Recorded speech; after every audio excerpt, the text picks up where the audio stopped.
Oh, nope. All right, volume's up all the way. All right, we're good.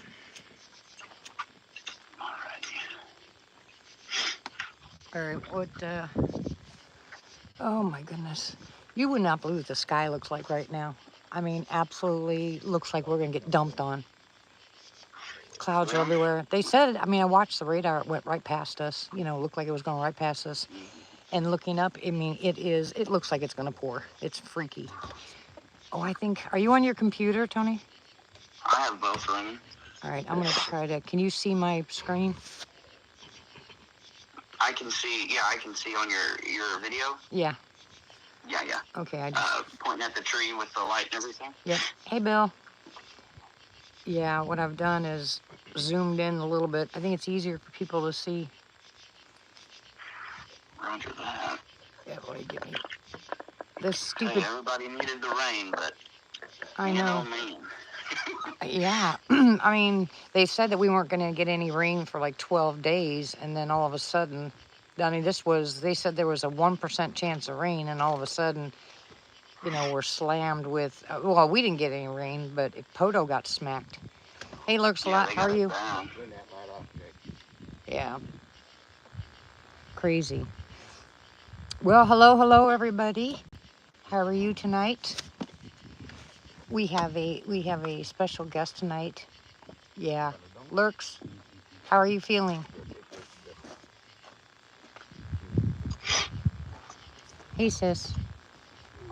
All right, you guys remember on our live chats, every once in a while, Tony pops in there, right? Hey, cans. Well, we finally got him to join us, so tonight we're going to basically have kind of like a Q&A. Hey, Pam, how are you, sweetie? And Tony's already called in, so he's on the phone right now. Hello, Tony. Howdy. How are we doing? I don't know. Can you guys hear him okay? I want to make sure that the volume is good. Like with Bill's, we had to maneuver this thing in all different places. Yeah. Evening, Mr. Bill. Martha, good to see you. Hey, Grits. I am Pam in the building too, eh? Yep. Pam's in here. Grits is in here. Audio's okay. Hey, Rich. How are you? Hey, Long Island. How are you doing? Well, Tony pops in every once in a while because he's usually very busy. I mean, this is one man that's very hard to get a hold of, even in text. There you go. There's Tony. Anyway, I don't call him Antonio. Oh my gosh, we're bad. Anyways. Yeah, we are. We gotta have fun though and laugh, right? Everybody needs to have some laughter, some smiles every once in a while. Yeah. So well, I wanted to tell you thanks for letting me come on here and share with everybody on here and the fellowship with you guys. Because as we all know, right now, the world's kind of lonely a little bit.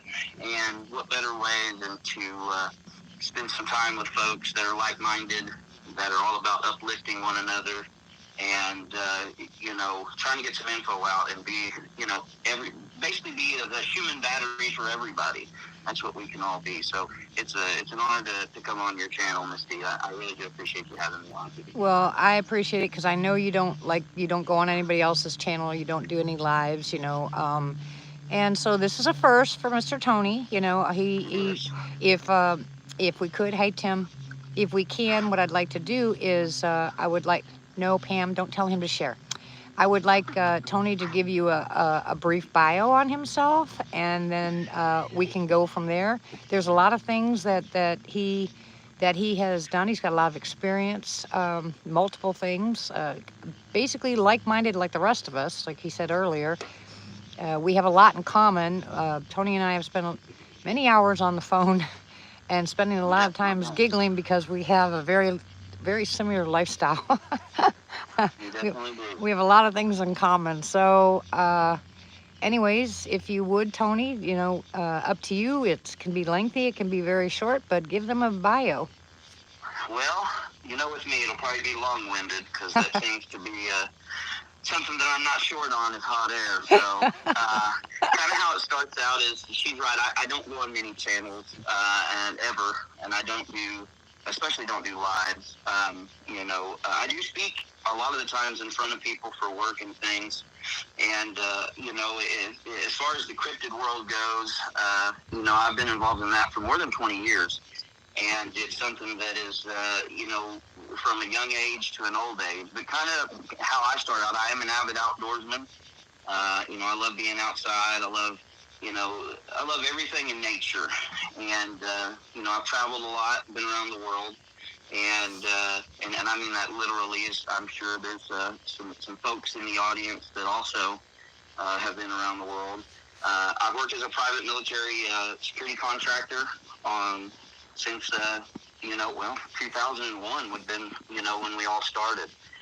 And and currently what I do is I'm actually a contractor for an agency. We'll put it like that. Where I focus right now on cybersecurity and infrastructure. So things like your guys' Wi-Fi, your bank accounts, things like that. The company that I do things for, and the agency that I do things for, we kind of monitor those things. And so that's why I usually don't do too many lives and too many things, just because sometimes, we get a little frowned upon because we are knowers. And it's not just a belief. We know the things that are going on in the world. And so with that, I typically try to stay away from getting too involved and drawing any spotlight on myself. But,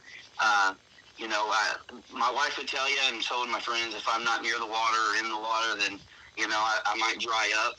Because I have to be near creeks, rivers, and streams and enjoy it thoroughly. I do enjoy prepping and being ready for just about anything that kind of came with the job and goes along with the job in many instances.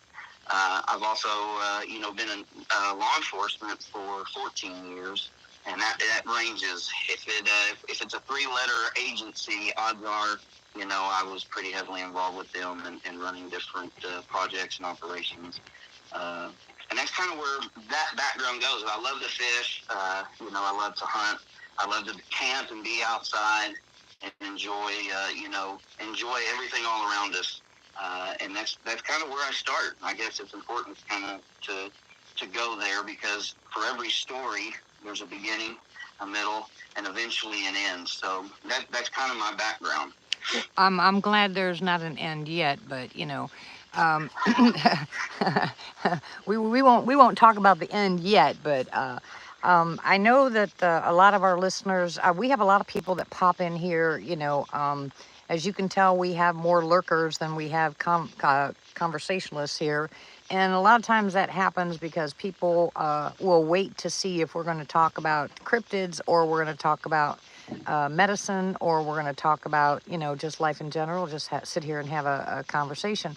So in that point, it's up to you how much you want to give them, information. But I think what we'd like to do is probably start out with your cryptid experiences, however detailed you want to go, or you can hide whatever you want, but whatever you want to share. I think that's the first topic that most people in here are interested in. So when was the first time that you had an experience or a visual of a cryptid? Well, for a cryptid, I was 7 years old, and at the time I didn't really know what they were, or that it was anything kind of crazy.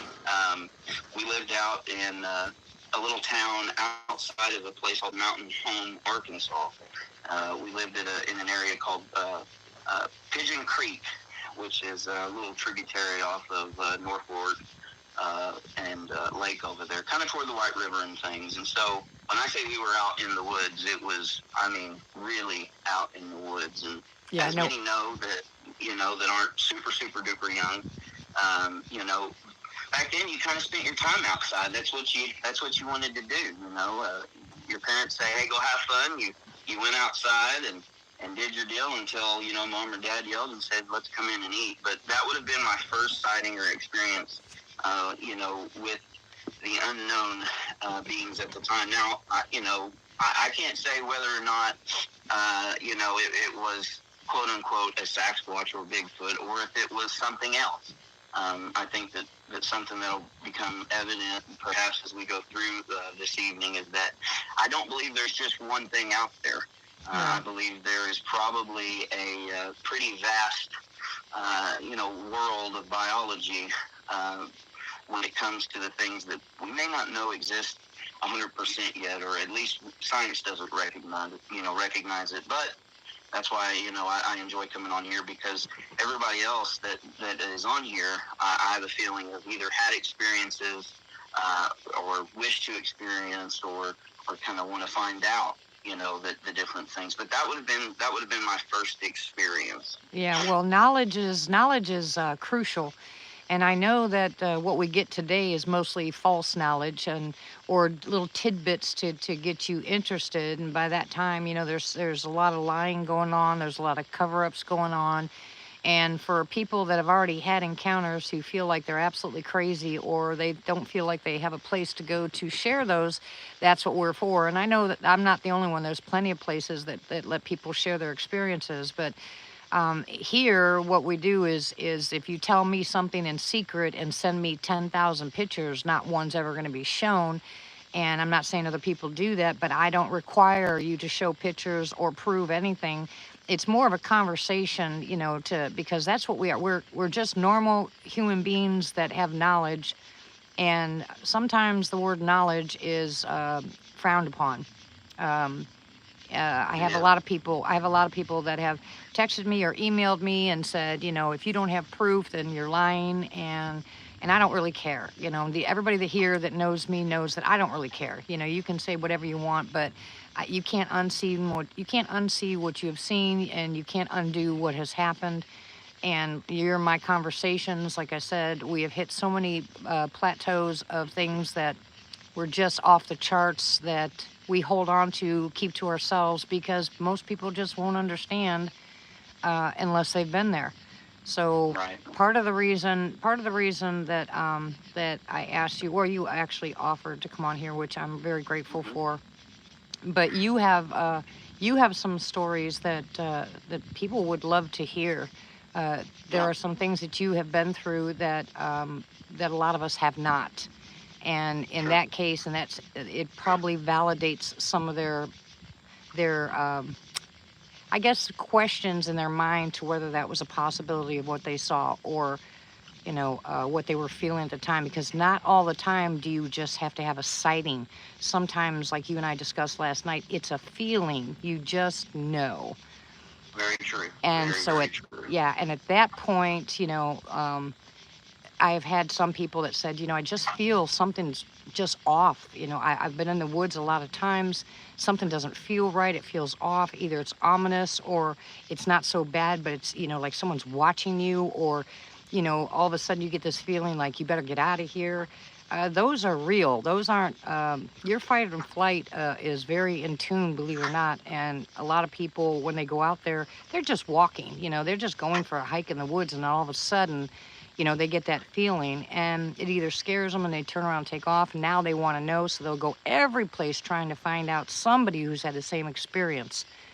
So again, that's one of the reasons why I'm glad you're here, because you have some knowledge to those feelings, that maybe you can share with people. Hey, Matt. Hey, Pappy. Right.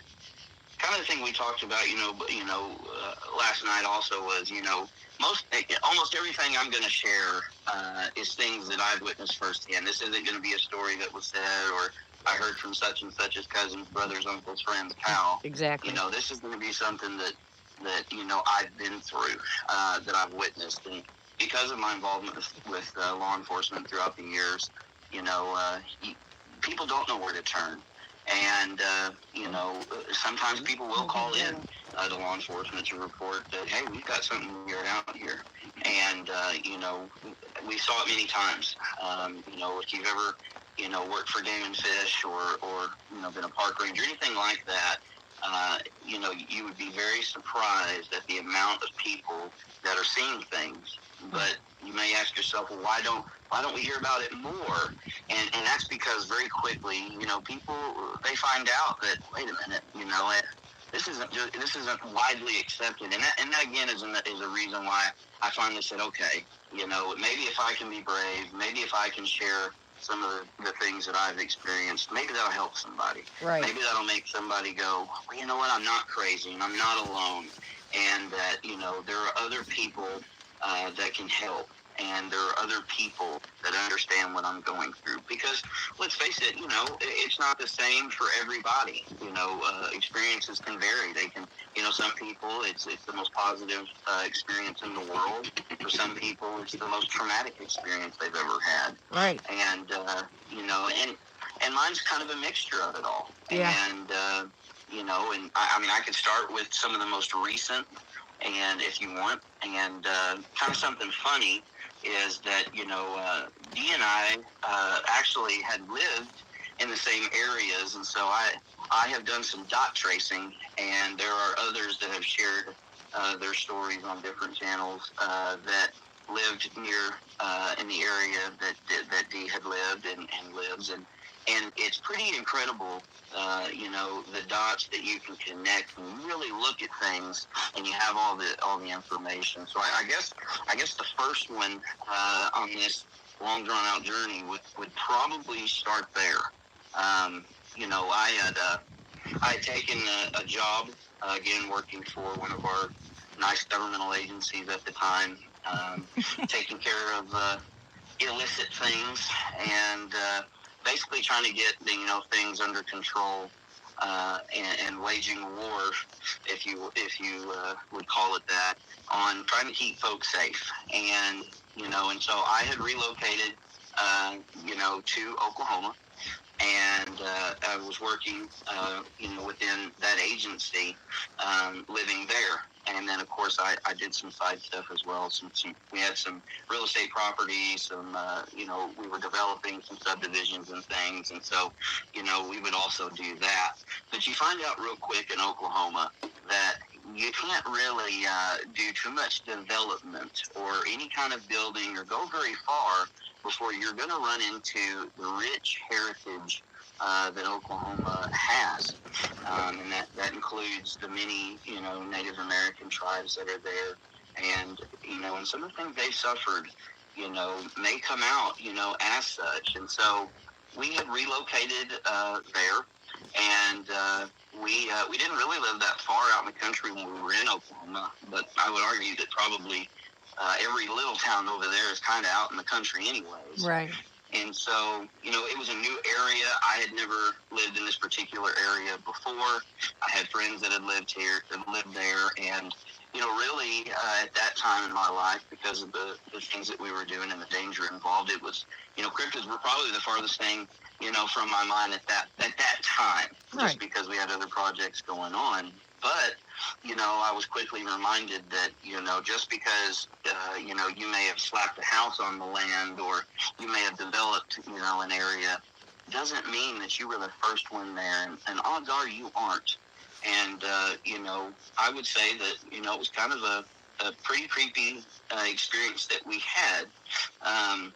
Pretty quick after we had moved there, of course, when you're developing property, anybody that's lived on a ranch or a farm or even just lived out, in the country, you do your own brush hogging and, you develop the land yourself, and it doesn't come just ready to go. Somebody's got to do it, and that's kind of, what we were having to do in this one particular area. It was about 9 acres, and I would say we were probably, I'd say we were about 10 miles away from, like, a real town, but really butted up against those Kiamichi mountains and in that whole region over there. My favorite place. It was just a stone's throw away. Yeah. Go ahead. I said that's my favorite place is the Kiamichis.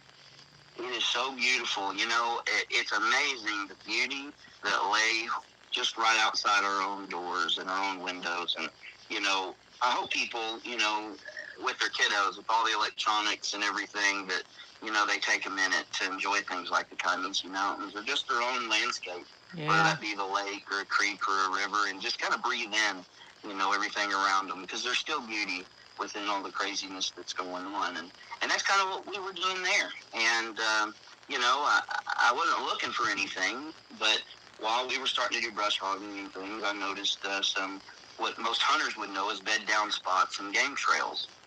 And, that's kind of the only thing I really thought at first. I thought that, this must be just a bunch of deer bedding down, in the evenings. And especially when it's hot, and we had a big pond on property that we had stocked with fish. And so, that's kind of what I figured was going on. And I did smell, when I look back, I smelled a pretty stout odor. And, those who have smelt it, know that it's different than anything you've ever smelled. And, at the time, I really didn't put two and two together. And so, of course, like all good hunters and guys and gals that like to get out and do that type of thing, I went ahead and set up the old trusty game cams. And I thought, well, I'll get a good image of everything running around out here. So that way, when fall season rolls up and it's deer hunting season, if I, want to get out there and do it, or if I want to protect, what I have out there from getting, hunted and just enjoy them, eating and running around and just being beautiful, then I'll know what's there. Right. I'll know, what I have in my own area. Right. And so that's kind of where it started. And, my daughter at the time was pretty young, and I am married. And my wife, of course, she also worked. And so, pretty quick after the game cams were placed out there, they started telling me, hey, there's some really weird stuff. We keep hearing these weird noises, somebody slapping the house, and things of that nature. We also had, these big trash cans, and they were big trash cans. And they had, they were like screw-on lids, but they also had latches. And then we also would put almost like a ratchet strap over the top. Right. Because, what we were finding out was, I thought, that raccoons or something, was getting into our trash cans. And so I went all out and bought, the best trash cans I thought that these little critters couldn't get into. And, if I'd have been thinking, I probably would have been like, well, this may not be them. And we all know if they want in something, if they're hungry, especially, they might get curious and check it out. And so, I kind of started to get a weird feeling about things going on. But I hadn't really had an experience yet myself. I had just seen some anecdotal evidence and things. And so, time had went on. I would say maybe 3 weeks after the game cams went out, and then it was probably a week after that, the trash cans, and things were kind of, it's coming up, escalating a little bit, and I wouldn't say negatively, at all, but definitely I would say there was some curiosity there. But let me be the first to say that, I don't know necessarily, the temperament of a bear or even just a dog, that may be off their collar, if they're friendly or not friendly. But at this time, with what I was experiencing, I had no real fear. I didn't feel in danger, and, or anything of that. And so I kind of just was shrugging things off. Well, let me stop you for a second and let me ask you, what were the subtle things? Was it just noises, or was it things being moved, or was it just the smells? I mean, what is it that kind of made you tilt your head and say, well, maybe it's something else? It was kind of a little bit of both, because the sounds that we were hearing, we didn't have trees close enough to the house to where, say, a branch or a limb would have smacked it, or anything. And so, I had heard things whacking the side of the house a couple of times. And, and that kind of piqued my interest a little bit. But when I had gotten the trash cans, and screwed the lids down, put the latches on, I mean, a raccoon couldn't have got in these things. And I know how smart raccoons are and how they can get into jars and all kinds of things. But this was a little bit, further than that. And so, of course, my head now with experience, even when I was younger in different things, running into cryptid events, that's when I was like, wait a minute, this could this might be exactly what I think, it might be. And so, to unscrew things and then to take a ratchet strap and remove it, that takes opposable thumbs. It takes some intelligence. Right. And it was, they were really on there. So, it took some strength as well. And I would say the main thing that kind of really kicked it off for me was the game cams. And I had like 3 or 4 set out there because, if one is good, 4 or 5, that's just got to be a lot better, right? So I thought if I had 5 or more of these dudes out here, I'm going to know where all the deer are. I'm going to know everything. And so, right. But, not long after the trash can stuff started to happen, I noticed that the cameras had been moved down the tree, and there were rocks, and these were good-sized rocks, along with what looked like, I don't know, peat moss, were actually piled in front of the camera. And basically what they had done was loosen the straps of the cameras, and they would slide it down the tree. And then they would put something in front of it. Wow. And it was those things together, that kind of was like, okay, there's something more going on here. And again, I still didn't really have a bad feeling or anything, but definitely, I thought, okay, well, might want to be a little more cautious, especially, with a little one there and the wife there. So that kind of is what really got the ball, rolling. And some of this is going to sound very, similar to what you had happen with Boo, and because I believe that at this location in particular, that it wasn't just one type of a cryptid there. I believe there was something else there. And had you asked me at the time, if I thought there was a specific type out there, and I'll just say it, that, like a dog, formed one, I would have said, you're crazy, right? Yeah. It sounds hypocritical because here we are saying, well, how can you not believe in the big fellas, right? And yet I'm going, well, dog man stuff, well, surely that couldn't be real. Yet, you always want people to understand. So, that probably was kind of what may have kicked off things, I believe. Yeah. And, I think that maybe since we were new to the area, new to that property, that the big guys, the Sasquatch, may have been letting us know, hey, there's some other stuff going on here, and letting us know they're there. Right. And, but still at this time, I had not seen anything physical.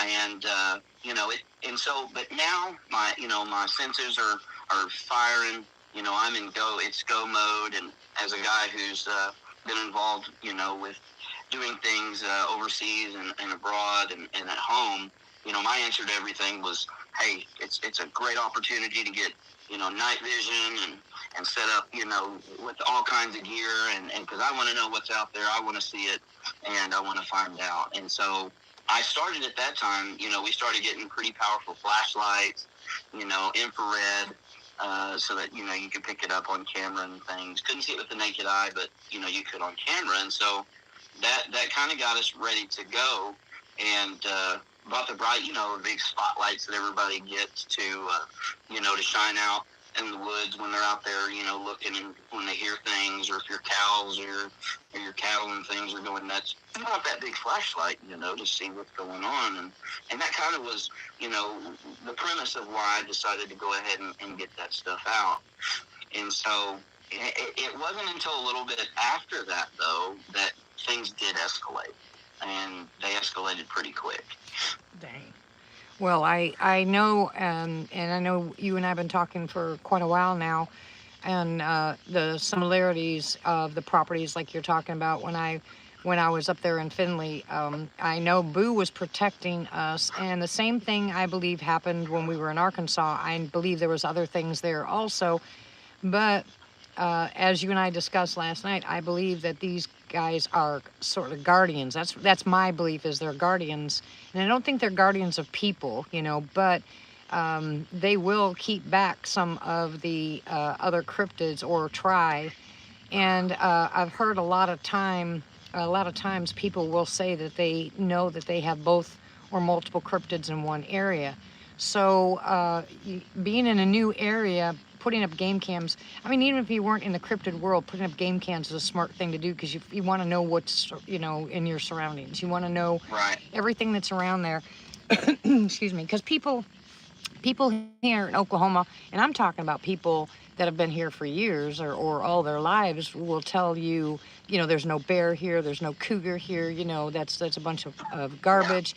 And yet I've seen multiple of both, and I haven't even been here that long. So either these critters are coming out of the woods because something else is there, so they're getting closer to population, or we're just spreading out into population more, and so we're seeing them a lot more.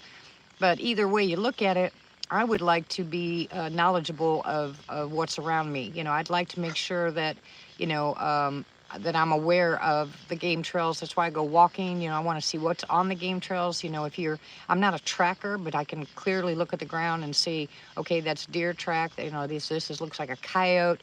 You're going to see scat in different places. But when you see tree breaks, I mean, 6 to 8 inch diameter trees that have not been knocked down, one to the west and one to the east, within 4 inches of each other, you're like, wait a minute, there ain't an animal out there that's going to knock that 30-foot tree down, both sides. So your head kind of tilts, you go, huh? Oh, maybe there's something else here. Well, putting the recorders out, doing the live chats, I've been around this for a while, so it wasn't a surprise to me. And they seem to come out a lot, no matter where I live.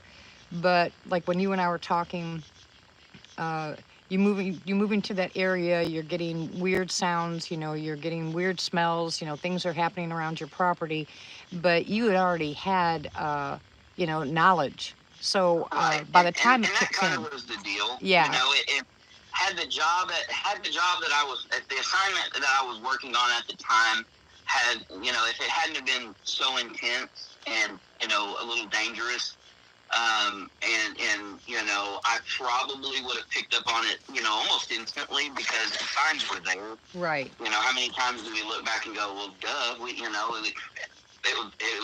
that lit up the neon lights was screaming, hey, this is a little beyond little critters and things that we know about. And so, it's one of those things that, if I would have not been focused on that, I would have pretty quickly realized, what we probably were dealing with. But you also had your wife and your daughter, and it's a new place, and you've got something on your mind that you're trying to accomplish. So some of these unless it goes up your spine and a light bulb goes off, you're just going to go in. Your first inclination wasn't to go in and start scouting to make sure there was no other cryptids and stuff like that there. You're excited about the new place you're going to. You got to build. You got to check out the surroundings. You're not going to be safe for your daughter, and your wife. And so that there is right there is where most people, when they move onto a piece of property, I don't care where it's at, especially if it's out in the woods, I think that's the first line of defense, is finding out what's around you. So in your instance, I'm sure that it didn't take long, because like I said, it really didn't. Yeah. Yeah. Well, hello everybody that's just come in. We have Tony. He's answered a couple of times on the live chat. Tony is here visiting us tonight, going to give us some insight to the things he's been through. And I ask everybody, of course, I don't really have to ask everybody to be pleasant, because I know you are. I will ask my moderators to get your fingers ready, because we've had some serious bots lately. So I know you're going to be occupied tonight, because we are in an early live. And I, up front, want to say thank you very much for everybody who's here. And let's get back to Tony. So, all right. So now you know that you have cryptids close by. So what do we go from there? Well, the first thing was, just to, I wanted to see, maybe what their intent was. And of course, as an investigator of many things, I went into that kind of mode. Right. I wanted to know size, how many, all of that stuff. And, and of course, now, I know what's going on, and, you know, and by this time I started to you know, meet some different folks, you know, from different, you know, places around town, and, you know, some of the folks from that local church and things. And, you know, riskily, I mentioned, you know, what was kind of going on, and surprisingly, it was like I had just opened Pandora's box, because everybody then started telling me, oh, you know, oh, we've had this happen, and oh, we've had this.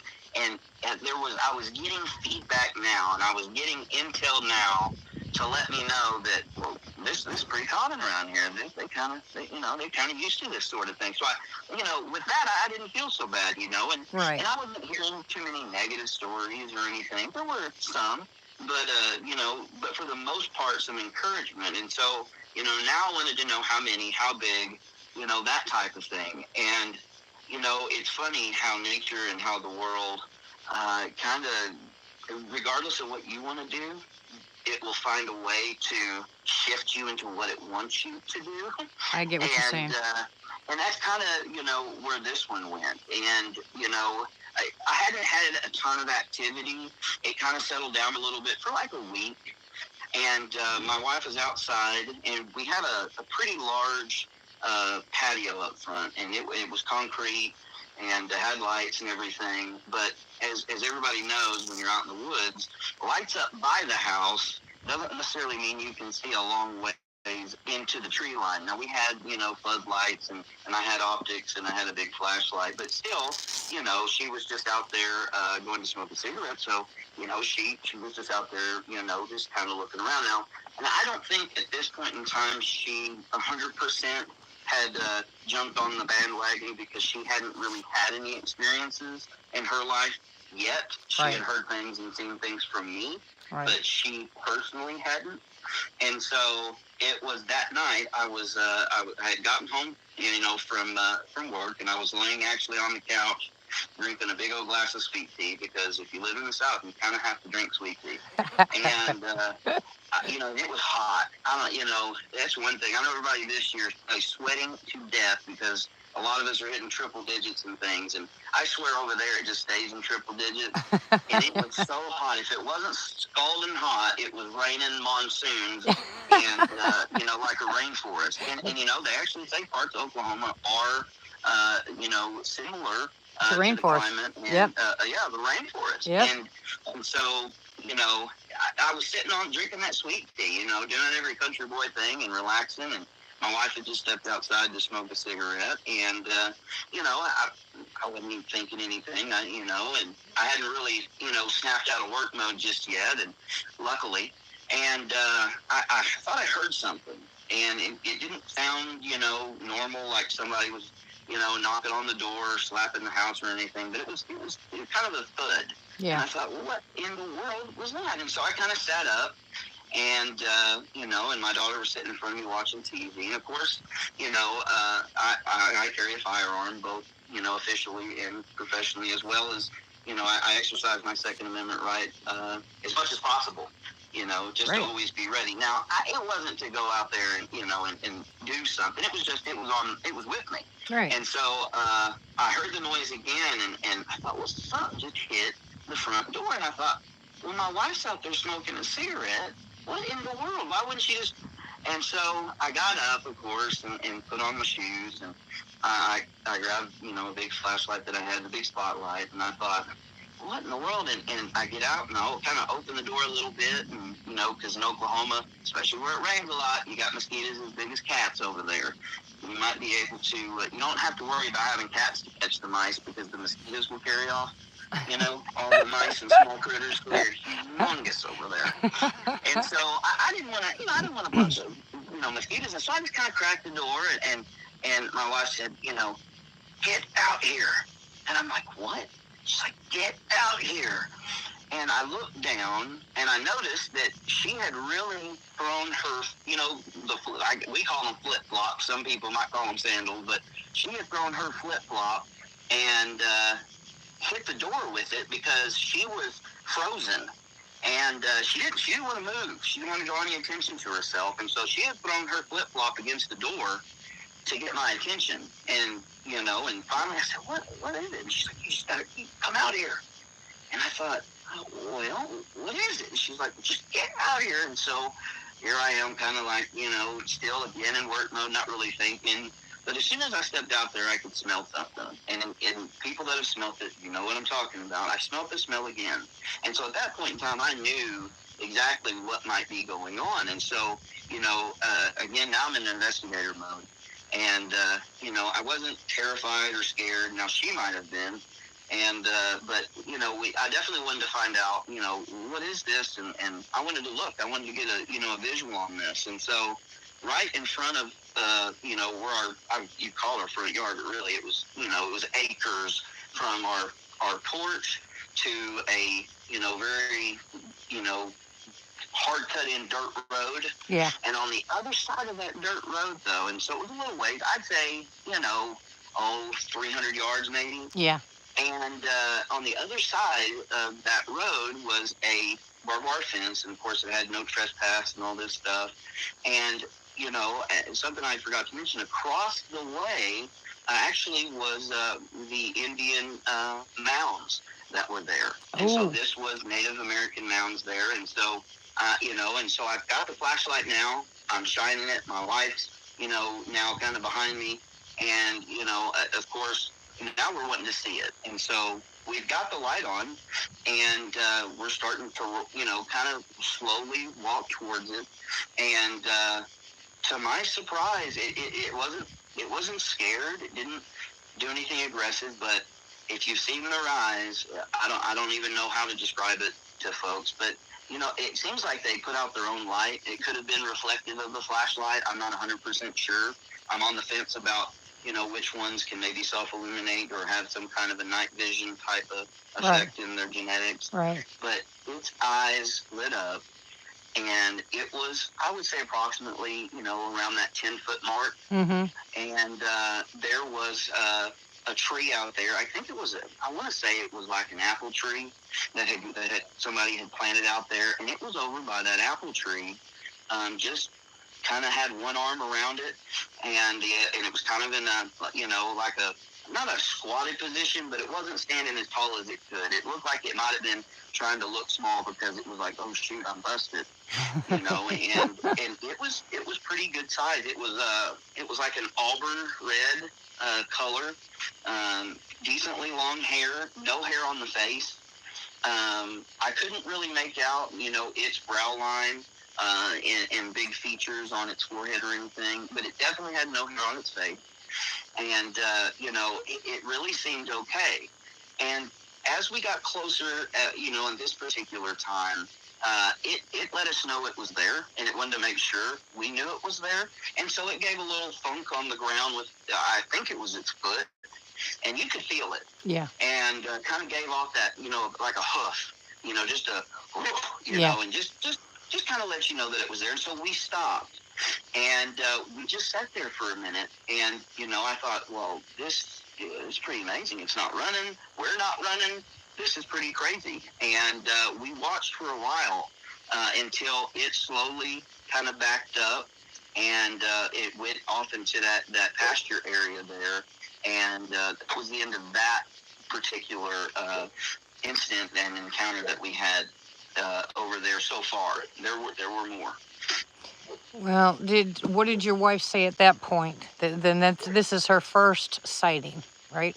Well, she finally kind of said, "Okay, well, I see what you're talking about now," and it almost seemed like she felt bad maybe because as somebody who's been an investigator and gone out into the cryptid world to help other people and to investigate and go on expeditions and things, she kind of thought it was maybe just the guys and getting out and just camping and having fun and things, and maybe thought there were some tall tales, because every time I go fishing, I catch the biggest fish you've ever seen. Oh, the dreaded fish stories. Oh, of course.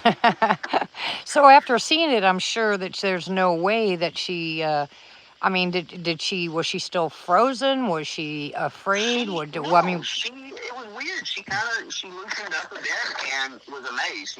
She seemed pretty excited about it.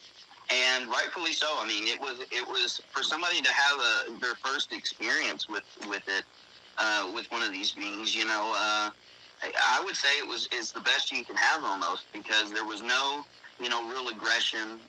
It was from a distance. Right. It wasn't when you were alone.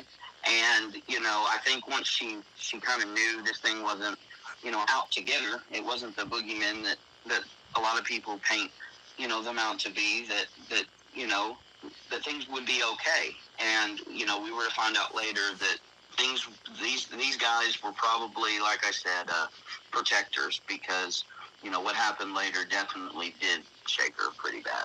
Well, they and here is the preface to a lot of this. I'm hoping, and this is one of the reasons I have my campouts here. I'm pretty familiar with the big guys here. Like I said, I'm stone's throw away from DM country.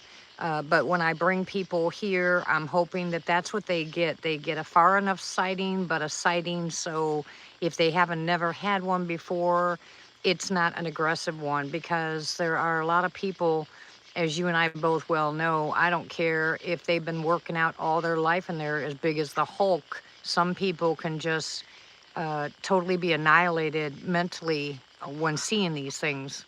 And it doesn't even have to be aggressive. It's a mind thing.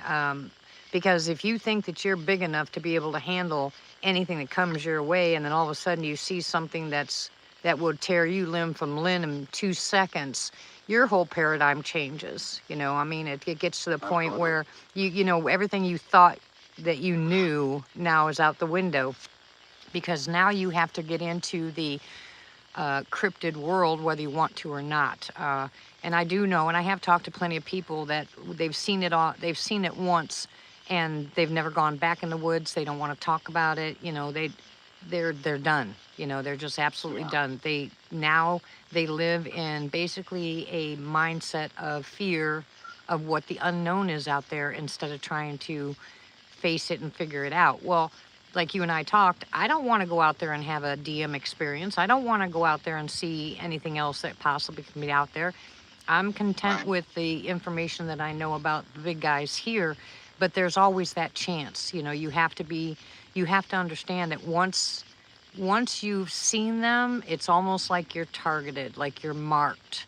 If you see them, so true. If you see them once, you're going to see them more than once. They know that that they're there, whether they're aggressive. And some people's opinions of aggression is different.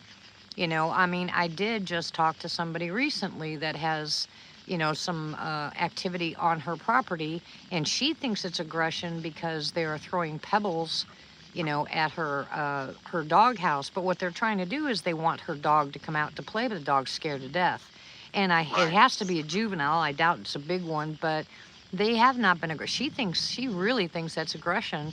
And her son, who is in his late 30s, went and handed her a 30-06 and said, next time it happens, just shoot. And I said, no, don't do that. What you need to do is bring the dog into the house and just tell them no. And she said, they'll listen. And I said, I don't know if they'll listen or not, but they understand. When people think these critters don't understand, they've had to have been here a long time.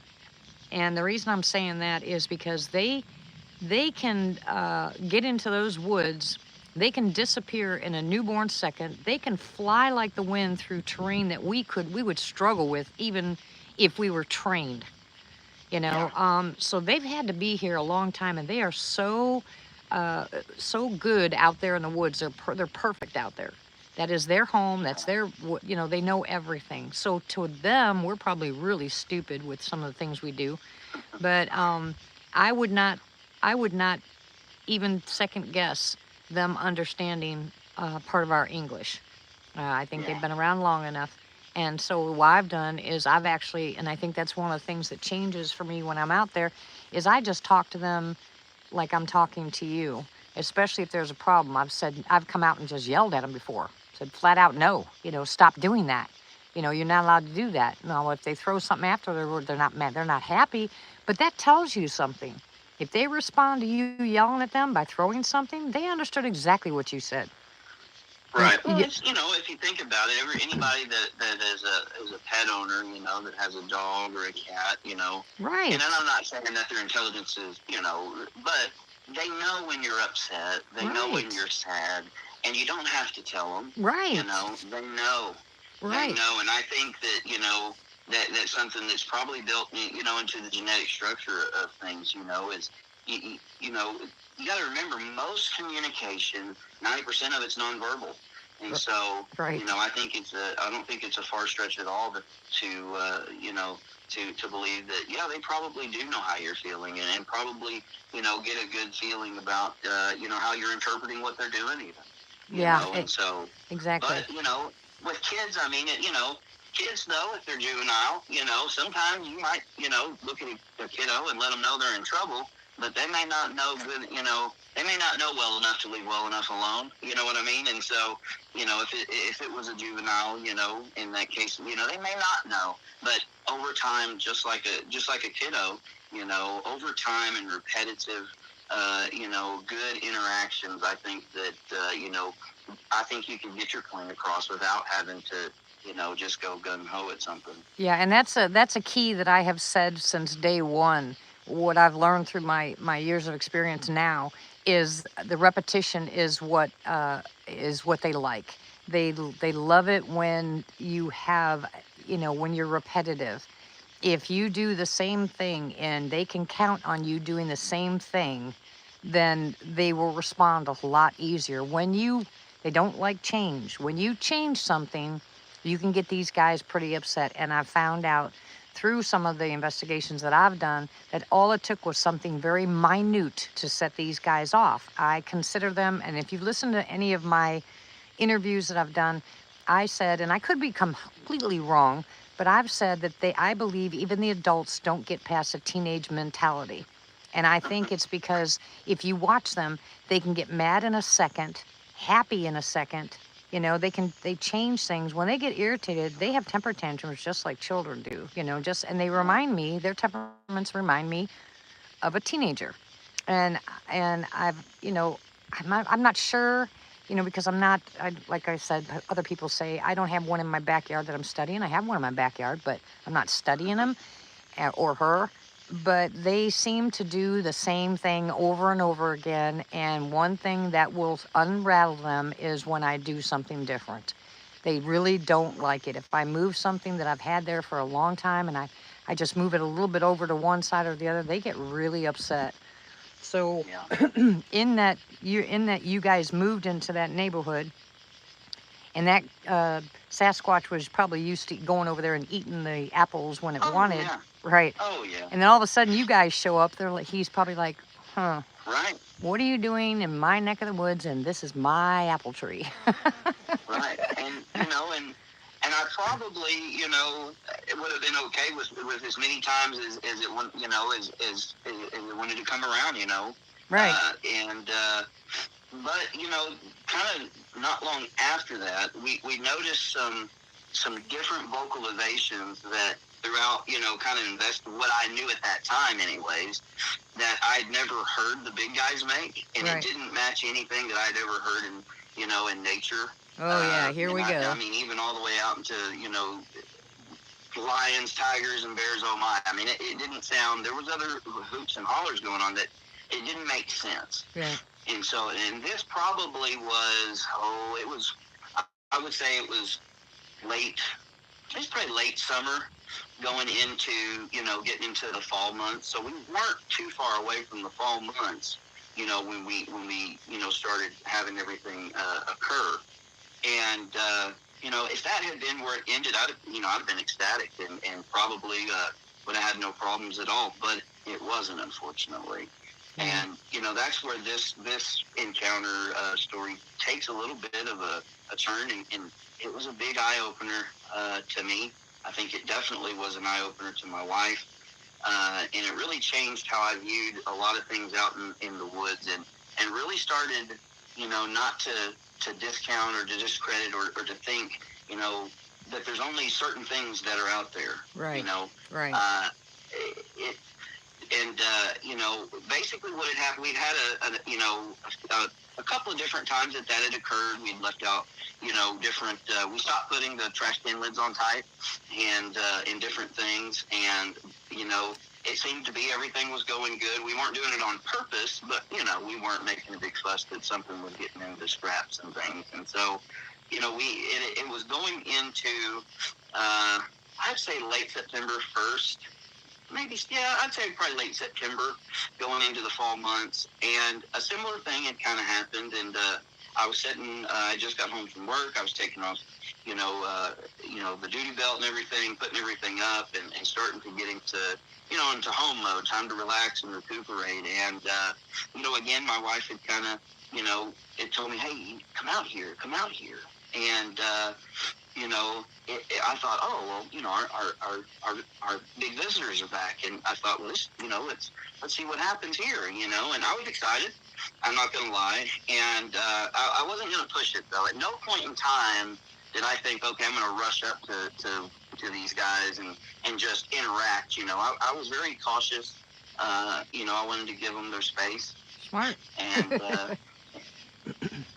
well, because I think maybe anything, if you kind of encroach upon them, just like we might interpret something wrong that they do as aggressive, they might interpret something we do as aggressive, and I didn't want to try to, mess that up. And Well, yeah, ask anybody here if they've ever seen me run all this time that they've been watching my channel. Have I ever run out there and tried to encroach on theirs? Absolutely not. I sit. I let them come to me. Ain't no way I'm going out there. And I would never run up on a sound or, I would never do that. That just to me is just dumb. Yeah, and that's kind of the way I had approached things. And, I guess I should back up a little bit, because after that, initial incident, I had, when I would get off work a lot of the times, it might be 2 or 3 in the morning. And, anybody that lives out in the country, again, when you're driving home, you're not trying to go 100 miles an hour necessarily, and you're just taking your time, and, you're looking around. And I had seen another, what I believe was another one of the Sasquatch. It had a different, a little bit different coat. It looked a little more ragged. And I had just seen them in passing. Like, I had seen one over, by a couple of guys. They had like a pumpkin patch type deal set up, and they were already starting to get, different squash and gourds and things. And I had seen some over, by where they were growing those. And, and that's really all I thought was out there. And again, if you'd asked me then, hey, do you believe in dogmen, or do you believe that there's something else out there? I would have probably told you no. I wouldn't have been mean about it, but I would have probably said, well, I haven't necessarily seen anything that would, give me that 100%, but I'm not going to call somebody a liar. Right, right. I just give them the benefit of the doubt. And so this time, had passed, and again, we're in September, and she had called me out, and I came outside thinking that it was the big fellas. And, I noticed, though, that when I shined the light over there, across the road, the dirt road, that the eye shine or the eye reflection, it was different. It was more of like I don't know if you want to call it like a goldish color instead of like a reddish tint, because the one that we did see all the different times, it almost had like a orangish kind of, glow about it. And this had a totally different eye shine. It had a totally different way about it. It stayed more in the shadow when I shined the light. It kind of stepped back, and it didn't smell the same, because any guy that knows, or gal that goes out hunting or fishing, when you're out in nature and you're away from, town, and you're it's just you, your senses get a little more keen. They get a little more sharp when you can smell things in the air. You could pick off, you could say, well, my neighbor, 2 miles up the road must be, making brisket, because he's using hickory logs. I can smell them. And that's kind of what was, and it smelled different.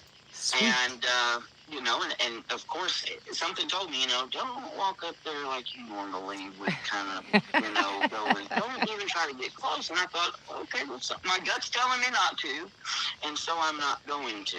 And, you know, I had brought out one of the Weaver-powered lights, and my wife had kind of went back up to the porch and had got one of our brighter lights that we had and was bringing it out. And it kind of was making this weird noise, almost like a buzz, kind of a low, growly buzz. It didn't sound like a normal sound. Did it have a little click to that buzz sound? Yeah. Yep. Yeah, I heard it was like what I told her is that I don't know if you've got kids or you're, you know, as old as I am anyways, you know the windmills you used to get at the grocery store, and you stick them out the window, or a baseball card in your bicycle spokes, and it kind of would click. I would hear that, and underneath it, there was like this, the only thing I can say is like a vibration. Yeah. And I mean, I could feel it. And, you know, at this point, you know, every red flag in my head is up. I don't know why. I haven't had any negative experience with anything out here thus far. And so, you know, I just kind of stopped for a minute. And once I got the other light and we shined it up, what we saw next was, you know, it was a little traumatic when we saw it. And, you know, again, the only thing I could say and describe that it kind of looked like would be straight out of, you know, a horror movie. This thing was not the big guy. It was a little bit shorter. It was more hunched over. The muscular structure was totally different. And it had a lot of gray and a lot of black in its fur. And I mean, and it wasn't near as long either, but it had hair all over. A very pronounced snout, and, you know, the pointed ears and everything. And we kind of, when the light hit and we could see it, we froze.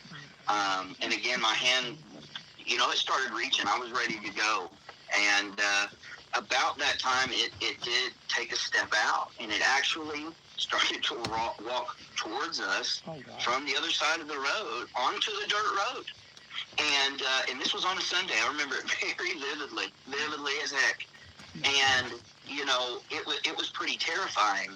And I think it would have kept coming had not, by the grace of God, 2 cars out, which never drove down this road, were coming down the road. And so if you were, you know, just think about, if you're looking straight in front of you, to your left, there were 2 cars coming, but right in front of you, you know, probably, again, this was probably maybe 100 yards.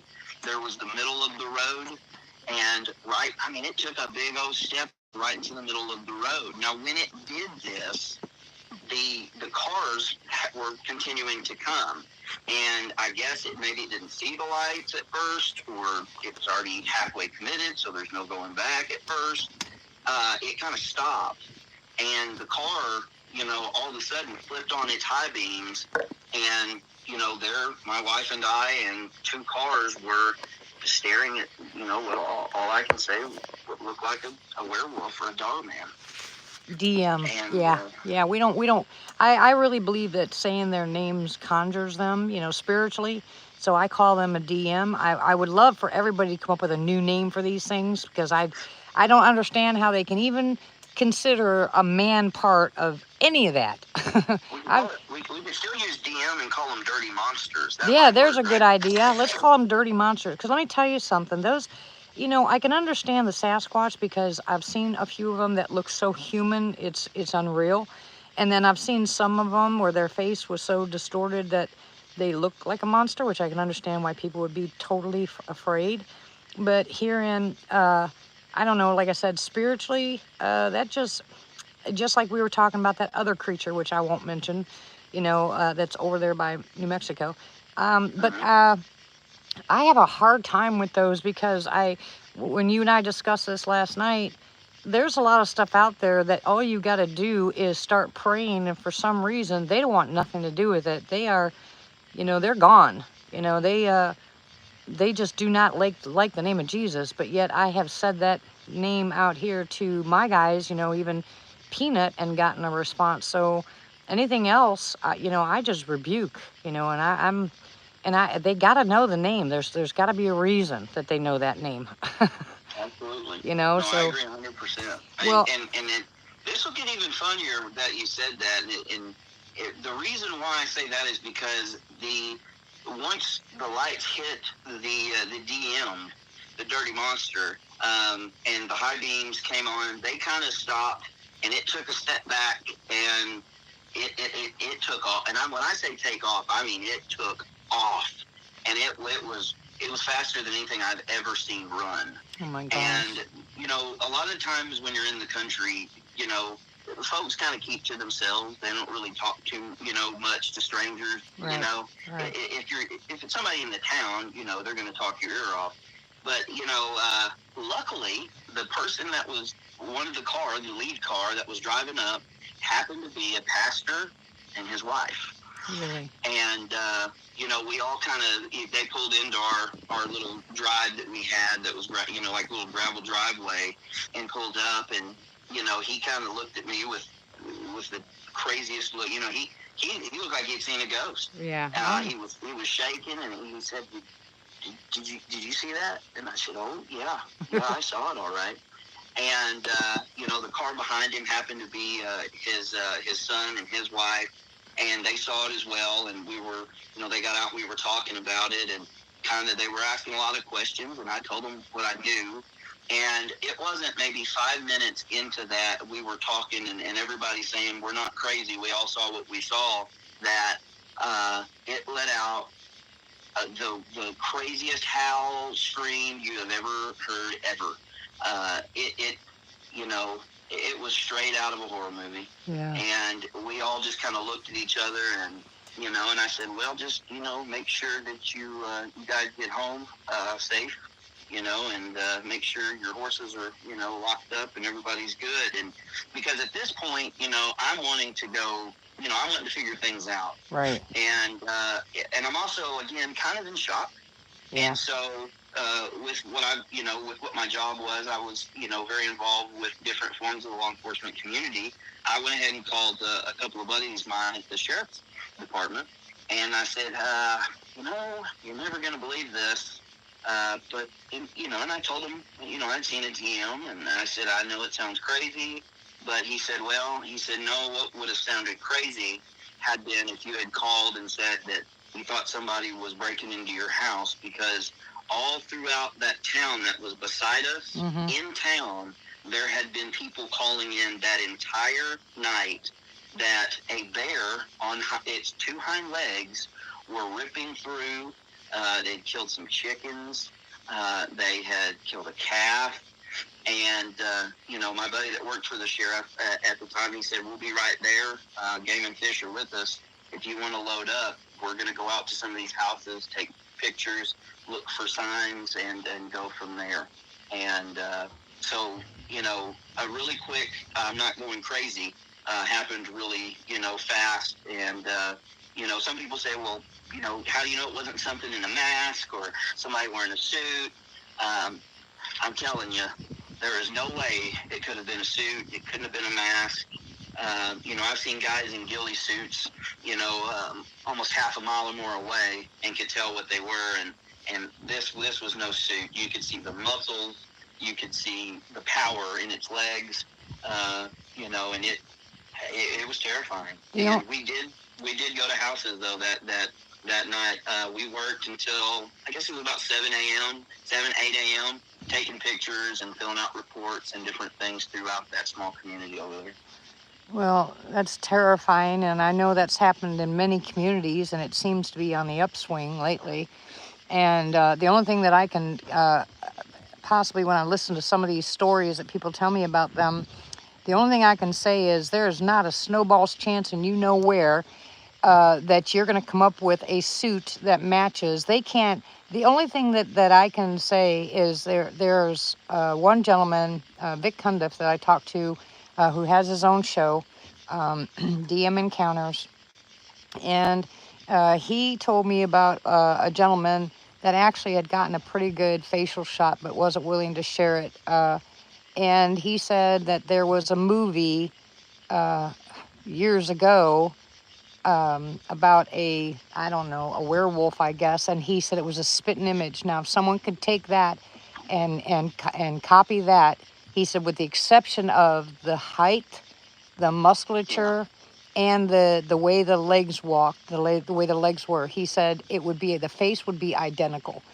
And I don't know if I ever shared this with you, but I had a nightmare once about one coming into my camper. I'll never forget. I've never seen one, but I'm telling you, and I've never seen a werewolf movie, but I'm telling you, I could draw every line on that face. That's how real it was. And Yeah. it did me in, you know. Yeah, that's it, Totally. TC. Thank you. That's it. That's the movie. And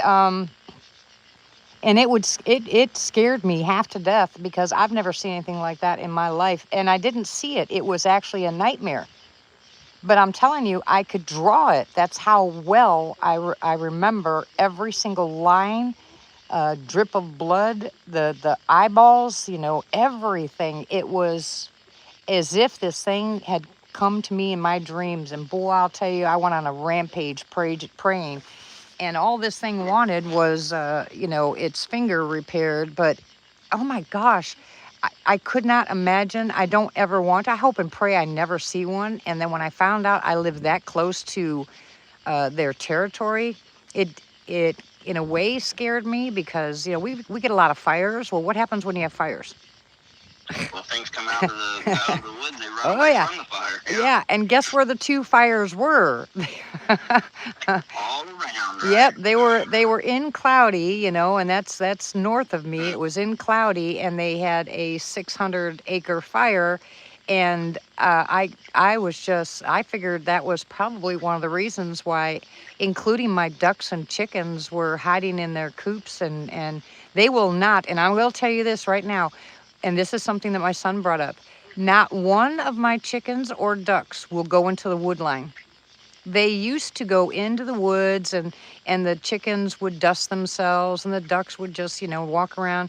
As God is my witness, they will not go. They go to the wood line and then they fly back out.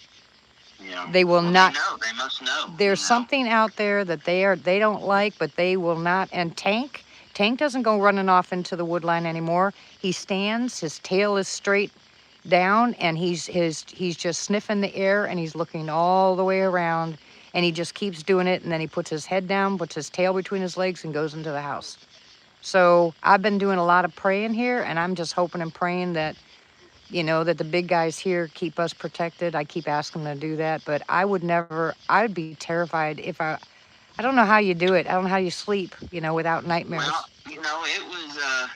it was scary. It was terrifying, and fortunately or unfortunately, depending on how you look at it, my assignment there was starting to wrap up, and within, I would say it was about 3 months after that encounter, I was reassigned, and so we sold the place, and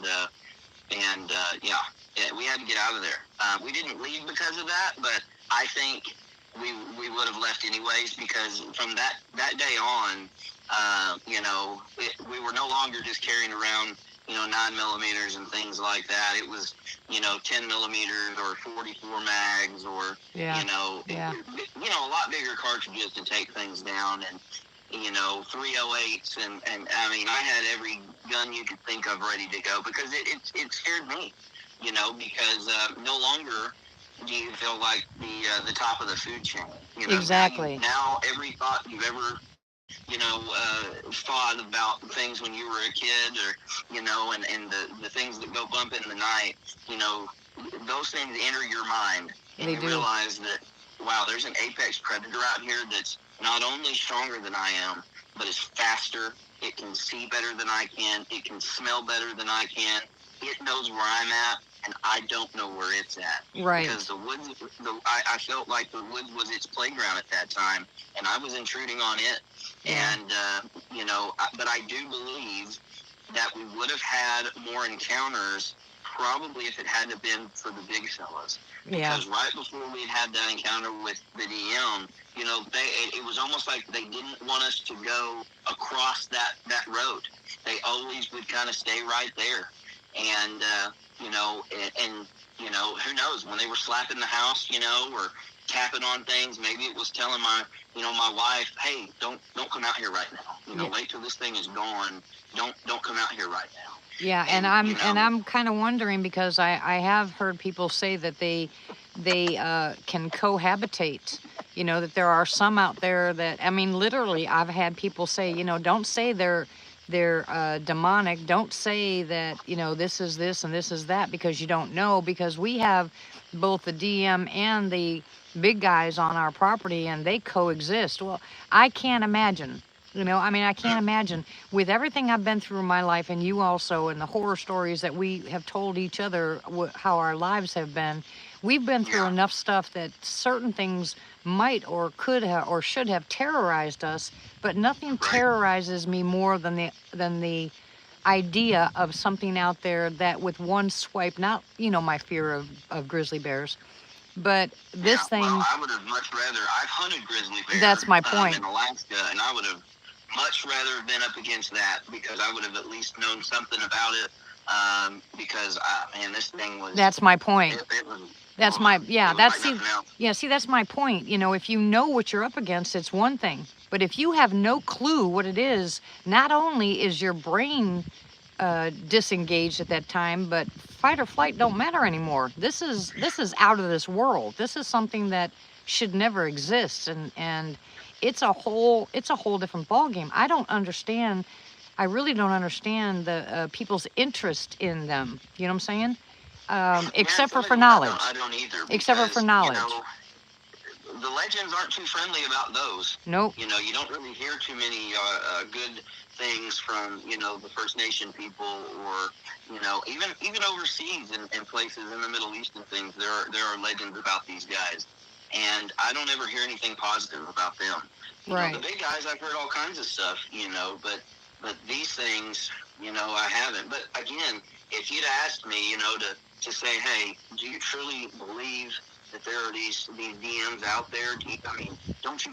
I would have told you no. Right. You know, and so the paradigm had shifted. Right. The world had changed at this point. Right. And the footprints too. That's something I didn't talk about that maybe some of the listeners might wanted to hear. And these are prints that I've also, you know, since then helping others and going out to other places to investigate. I've seen, but I'm seeing 3 toad tracks. Right. So the closest thing that I could say they kind of look like, sort of, the shape, but not the pad structure, would be like alligator or, you know, crocodile, something like that. Except for, you know, these have the pad configuration like you would see, I mean, on a dog.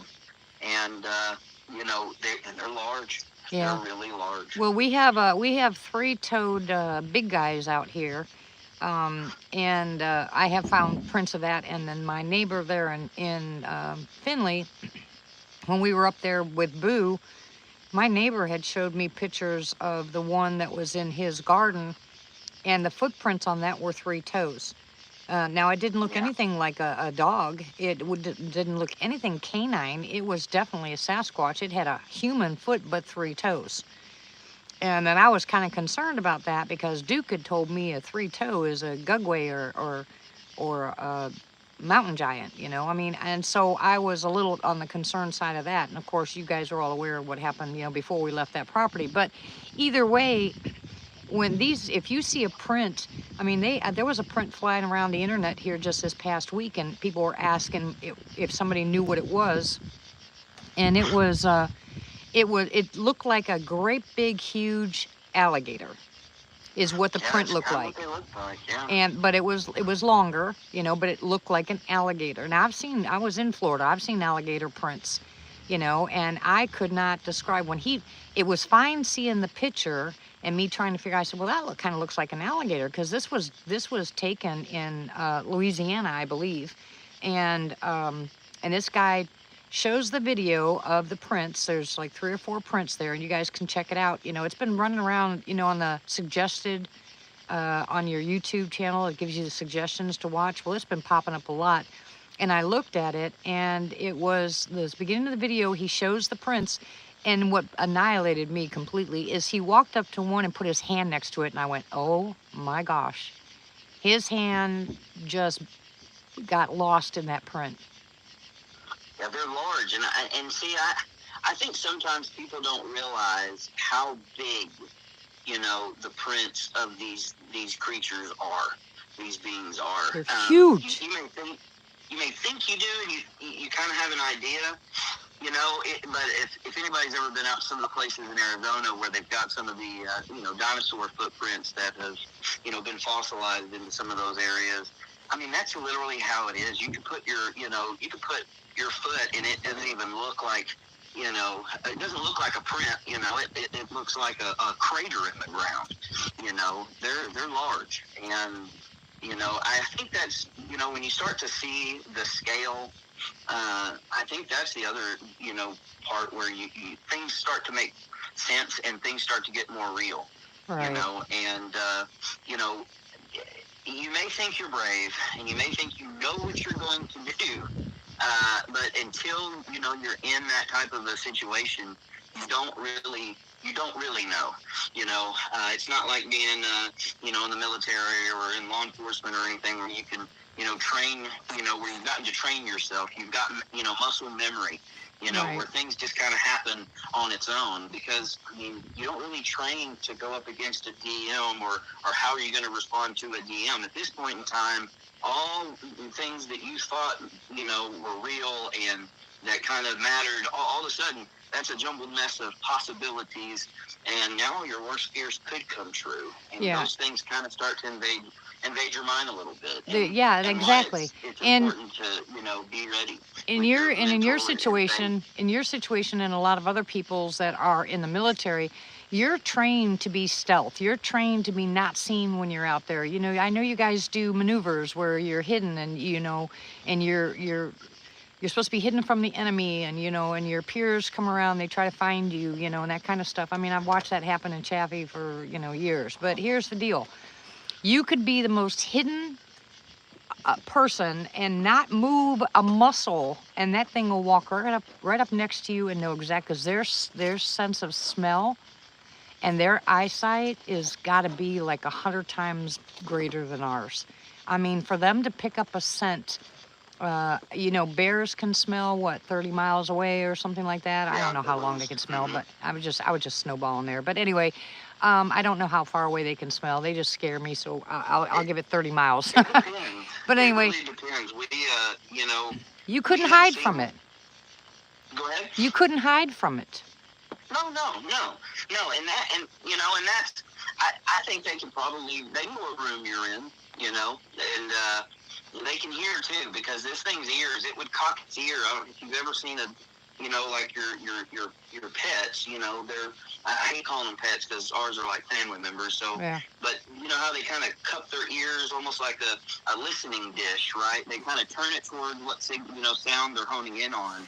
And as many of us know, you know, humans don't have the best smell or the best sense of hearing, but you know, I think these guys that are, you know, this is where they live. They live outside. They live to hunt, to do things with, you know, their hands and with their bodies. So, you know, they probably adapted and really honed in to be, you know, perfect for their environment. Exactly. You know, you're no longer, you know, the home team. You're now a visitor in their court. Right. I think people, you know, should be careful and be, you know, be aware. So why is it that you have cryptid researchers that want to go out and find these things? I mean, I have seen myself in certain areas where you had one gentleman, and it was someplace in Oklahoma, who had a lot of his cattle mutilated, and they got a posse together of people because he had seen something, didn't know what it was. And so he gathered a bunch of his family and friends, and they were all out armed, and they went searching through those woods, and when they got back, 3 more of their cattle were mutilated. So it had gone behind them. He'd actually watched them go, you know, out into the woods, and went behind them and killed more of their cattle. So these things are not stupid. And so I don't understand why they go looking for them. I think maybe researchers and people, you know, you ask why. I honestly, and this is my opinion, so I'm not trying to offend anybody, so if I do, I apologize now, but I think as humans, I know myself, sometimes we're arrogant and we think we are, you know, the end all be all. Yeah. And the other thing is, most of the time, people don't really, they don't necessarily, they may think they could exist, but it's different to know. Right. And then again, that arrogance that's there. We think because we've got all these fancy contraptions, we've got all this technology, we've got, you know, weapons, we've got training, you know, that there's not much we can't take care of. But, you know, when you're out there, and unless you're on a base, you know, you're not going to be rolling around in a Apache, you're not going to be in an Abrams. It's just you and a gun, you know, and when you don't 100% know, and you don't understand, I think you might go out there thinking, oh, well, these guys are just, you know, they're just imagining things. But I'm telling you, I've seen a lot of researchers, and some of them are very well known. And of course, I don't speak bad of any creators or other people, so I'm gonna leave names out. But I've seen some of them talk some really big game, and but I've ran into them in some pretty well known research areas. And when things actually started happening, and when you actually would get a visual, they quickly were no longer talking about how awesome they were. Exactly. And kind of started, you know, curling up in a little ball and swaying in the fetal position. Exactly. Yeah. And I've heard tell you don't have to tell me any details, or you don't even have to acknowledge this if you don't care to. But there's also been plenty of law enforcement and military that have come on shows and said that their squads, their teams have been sent to certain locations to annihilate packs of these. And I've heard this multiple times from multiple people. Not sure how true it is, but on one of the missing 411 videos, David Paulides even talks about it. And he said that he had read someone's story who was military, and said that they were commissioned to go out and find these things and destroy them. And in the meantime, what happened was probably about 20-30 people that lived in the general vicinity all lost their homes. They were forced to leave. They were pushed and shoved by military and police and stuff like that to sell their properties, and some of them ended up getting their properties taken from them. But the whole concept of, or the whole reason, they were told later on, this gentleman had said, was because there were so many of them that they actually had to send a troop in to annihilate them. I don't know if that's true or not. It's stories. Like I said, it's on Missing 411. You can go hear it. But you know, you know, anybody that's worked in the intel world, military, or even in especially if you've worked undercover or Vice or some of those, you know, things, a lot of things are compartmentalized. Yeah. And, you know, the left hand doesn't always know what the right hand's doing. Right. That's what I said. I don't know of anything, you know, concrete. You know, I've heard rumors. I've heard all kinds of different things about it, but it wouldn't surprise me, and I definitely don't think that it's out of the range of possibility. Right. Because you know, if you think about this, we live in a world, right, that is not so peaceful anymore. We live in a world where everyone, for the most part, except for everybody here, because everybody's awesome in here. Just remember that. Everybody put some thumbs up, throw them in there. But a lot of folks, you know, they care about whatever suits them, especially governments, especially warriors, especially warlords.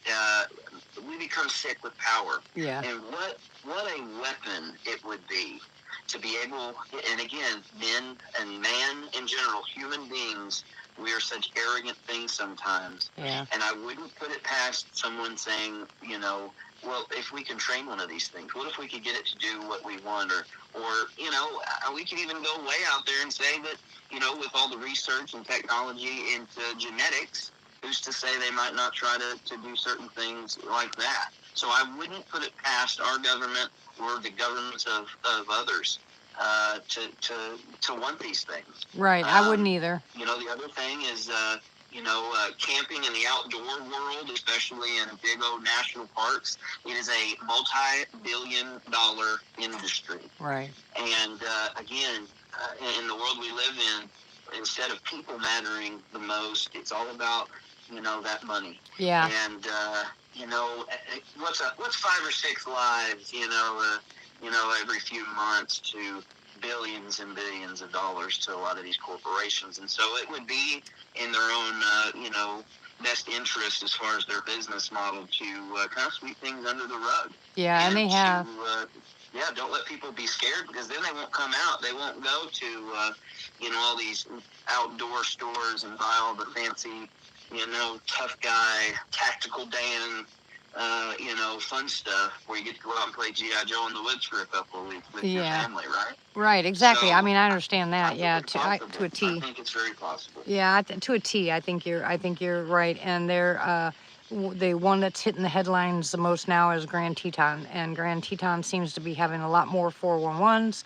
A lot more, even the park rangers are speaking up now, and they're all, in every single one that I have listened to over the past 6 months, I would say, or better, is all DM. Not one of them said that it was a Sasquatch looking type thing. They all say they're DM. So there is, I mean, if it's clustered, I can understand it, but I think that's one of the reasons why the national forests, I think that's one of the reasons why that industry is not opening up. But you have people that have worked there or been there that are throwing it on YouTube saying, hey, pay attention to this area, don't go here. These people are living to tell the tale. So I'm kind of wondering, whether it's... Remember, when this current health thingy-ma-wop that's going on, and, they still won't let die, first started, and they shut down parks and going, out to camping and different things. Me and you spoke, and I had called you because there was a gentleman close to where I was at who had said that he was having, some problems. And, basically what me and you had talked about at that time is, it was very possible, because people weren't going out to these places. They weren't going out to the national parks or the campgrounds or the rivers and the lakes as much because they were shut down. Right. There wasn't the same amount of food and different things out there. Right. And so it was almost like they were encroaching in at the time. Right. So, we, as scary and as kind of gross as it sounds, is we may be kind of part of their ecosystem, whether that be as a food source, exactly how that sounds, or as a food source where they may get things from us. Right. And maybe that's across the chain on all these beings. Like you said, there's a lot of researchers, there's some channels out there that are talking now about the possibility, as you said, of these things not working alone. Right. And hopefully Chris won't get mad at me for saying this, but, Chris has said, and is it okay if I mention their channel? Yes. Is it okay with you? Yeah. Chris from Trail to Bigfoot has made a comment a couple of times, and I love those guys to death out of Florida. Hey, Trail to Bigfoot. He has said on his channel a couple of times that he believes there's almost something working with them. That Right. There's something way more going on that we just we're not even coming close to the tip of the iceberg of this thing. And, I think that he may be onto something, Yeah. When it comes to that. Yeah, and we can only imagine, I mean, since this whole thing started, I mean, there's been people that have been doing Sasquatch research for, 40, 50 years plus, and it's been happening for centuries. Okay, people, I got that part, I mean, even back to Leif Erikson, Roosevelt, the whole 9 yards. But in the same breath, none of these other cryptids were ever brought up. DM was brought up, but none of the other cryptids. Now all of a sudden, no, guys, that was one of the cats. Anyway, but these other cryptids now all of a sudden are popping up, but also on your YouTube channels and every place else, all these other places that are social media, they're talking about aliens and other kinds of alien beings, lizard man, and you know, on and on and on, goat man, and pterodactyls, and oh, good Lord. I mean, I'm telling you, it's like Yeah. you said, Pandora's Well, box yeah, is open. Pandora's box. There you go. Like Yeah. you just said it. Mm-hmm. You know, once you crack that you know, that kind of a thing open, and again, it probably goes back to trauma. Yeah. When you experience something that changes your whole view of reality, now the possibilities in your mind are truly endless, because the thing that you thought didn't exist and were just stories that our parents told us so that we didn't get in trouble and we ate our vegetables and we went to bed on time and we didn't beat up our brother, well, those things actually may be based into some truth. Well, you know, I don't know about you, but I did the opposite of everything I was told to do, so I don't know. Me and you both. Me and you both. I mean, they've been, you know, they've been around a long. You know, the stuff in Zilla, I believe that's how you say it. They're kind of like DMs, a little bit different. That come from Europe. Anybody from Europe in the chat, you might know more about this. But you know, there have been medieval texts and things retrieved. Speaking of some of these other, you know, cryptids, possibilities of existing. And these weren't written as stories. These were written as accounts, as encounters, very similar to, you know, like Lewis and Clark of America when they were exploring all the regions here. So, you know, there's a lot of possibilities out there, and I think that's why we, you know, all should just kind of try to, you know, be there for one another, be prepared for whatever may come, and trust your gut, trust your heart, because I'm here to tell you, both times that I, you know, had encounters out at that residence, at that property, you know, when it was the big guys, I didn't feel danger. I didn't feel like, oh shoot, you know, grab the gun and go. You know, I felt fine. I was a little apprehensive because as a human we are, but I didn't feel threatened. But the other deal, my gut knew it. It 100% knew, look, you better get ready because this isn't good. And I think maybe, you know, people should trust into that. Yeah, But I think you should trust. I think you should trust your gut more often, and I think there should be a little bit more of a trust level between what I call family here. You know, when someone here makes a comment, you know, that I feel like I'm being stalked or I feel like something's not right, then instead of saying, well, you know, it might just be your imagination, you know, but you might want to pay attention because, you know, that person goes disappearing and all of a sudden, you know, everybody's sad and upset, and when you should have listened in the first place and maybe tried to find out what's going on with them, because this kind of stuff is coming out of the woodwork, and it seems like I don't know if it's just because it's more publicized now because we have more social media, or the fact that like you and I were talking, to me it's the 11th hour, and even the Bible talks about stuff coming out. You know, men's hearts will fail them with fear, you know, I mean, the whole 9 yards. There are a lot of things that we are preconditioned for, but we don't really realize that that's what it is, you know what I'm saying?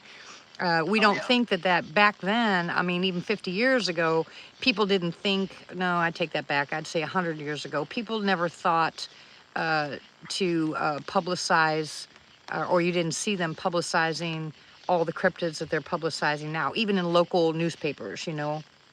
If they had... and it is like something's going on. It's almost as if you know, the veils have been lifted, or it's thinned, or something's coming, something's fixing to happen, or is already starting, and we're right in the midst of it. Right. And even the creatures that we may not think are as tech savvy as we are because they don't have an iPhone glued to their forehead, they know something's going on too. Right. And I think, you know, just as our ancestors had done before, and things, you know, you watched the reactions of Earth. You watch the critters. You watch, you know, the rivers, the streams, the fish.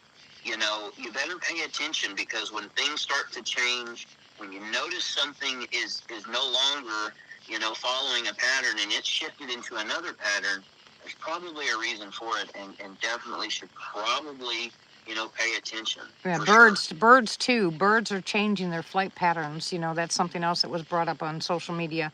There are some birds that are changing flight patterns that people the scientists want to know why they're avoiding certain areas that used to be their home, all the time. But I want to say this, and I want to say this, I'm going to be bold, just bold out and just say it. I would pray that some of you guys that are doing this stuff be very careful and mindful, as Martha will tell you, and as Tony will tell you, and as most of you know, you can open up a door that you cannot close if you're not familiar or have discernment to what you're opening. You got to be very careful. If you think that you're going to go out there and have a conversation with a DM because you think you're spiritually discerned, I really would want to warn you that sometimes if you open that door, you will not be able to close it. These things have been known to follow people home. They've been known to intimidate people into leaving, into being so scared to death, or even as into death. There's a lot of things that can happen, and I hear a lot of people that are flat out going crazy because they don't know, they didn't realize. And I have one lady in particular in mind who opened that door, and she's never been the same. I have gotten emails from her that don't make any sense. She's not in her right mind, and she has spent a lot of time in the hospital, and they're telling her she's crazy. Well, what she did was she had an encounter, a couple of them, with the big guys, but then she decided to go out and open the door with some, let's just say, electronic equipment. And next thing you know, she started seeing demons everywhere, and she literally went crazy. And well, so, and I 100% agree. Me and you had talked about this. I'll ask the chat this. Has anybody seen like the Secret to or the Skinwalker Ranch or the Curse of Skinwalker Ranch? Anybody ever follow that show? That way I know if everybody kind of will know what I'm talking about. Yeah, you have to wait. There's a little bit of a lag, Tony, so they won't answer right away. Some of them might. There you go. There it is. Okay. All right. So, something that I've seen in different reports in these spots, we'll just call them what they call hot spots or areas where they see a lot of activity.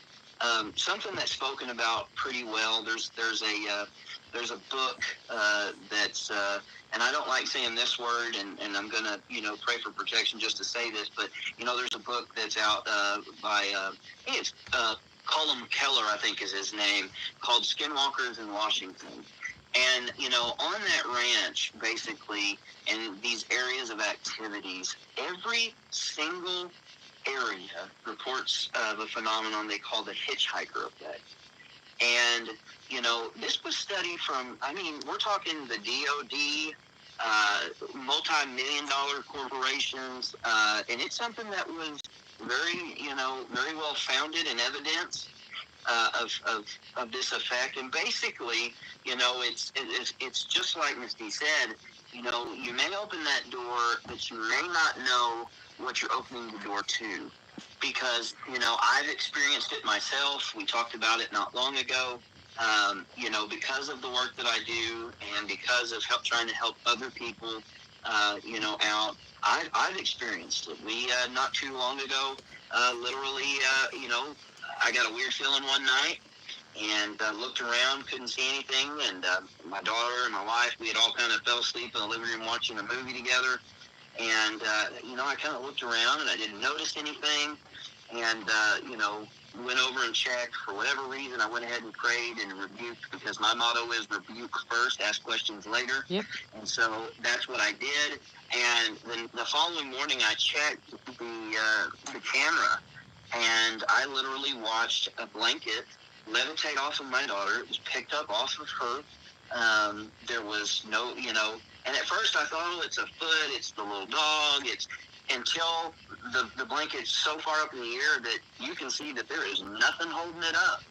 And so even if you're careful, even if you think that, you're a paranormal ninja, you've got to be careful. I don't recommend, necessarily doing it, Yes, I don't necessarily think the big guys are dangerous, but you don't necessarily know it's them, all the time. Right. Because evil will deceive us all. Even the elite will be deceived. Right. And, especially something that makes me shudder a lot and it kind of freaks me out is I see people taking their kids out to these places, Right. and getting their kids to do these things, and, Right. you know, and I'm like, are you really sure you want to do that? You Yep. know, and you gotta be careful, guys. You really do gotta be careful. Yeah, I've seen that myself firsthand, you know, where they send the kids out into the dark, into the woods, and I'm like, are you out of your mind? You know, I mean, in a lot of these places, you know, you go out to the park, if you listen to some of these parents, I'm not talking about the ones that turn around for 2 seconds and their kids are gone because they're camping in an unknown area. But if it was me and I had children, and I don't care what age those children are because I'm just, you know, overprotected to begin with, my kids would be on my hip. I wouldn't take the chance of even a bobcat being around with a small child. You know, I mean, I don't think Right. I don't think that the woods anymore, unless you're going for a hike, you guys are holding hands, your kids are on your back, or you know, you're riding bikes together and the kids are in the middle, mom on the front, dad in the back, or vice versa. You know, I would not take my children out there, especially now knowing, because there's still a lot of people out there, absolutely a lot of people out there that do not believe any of this. They think it's all ridiculous and hoax and funny and stupid, and that we're all crazy, you know. But it would just, it would tear me apart to hear one of those parents say, "I wish I would have listened," because at that point it's way too late. And Yeah. and I don't understand how people knowing and listening to all this, how they could possibly take their children's to some of these parts to their children to some of these parks that are well known for cryptid activity.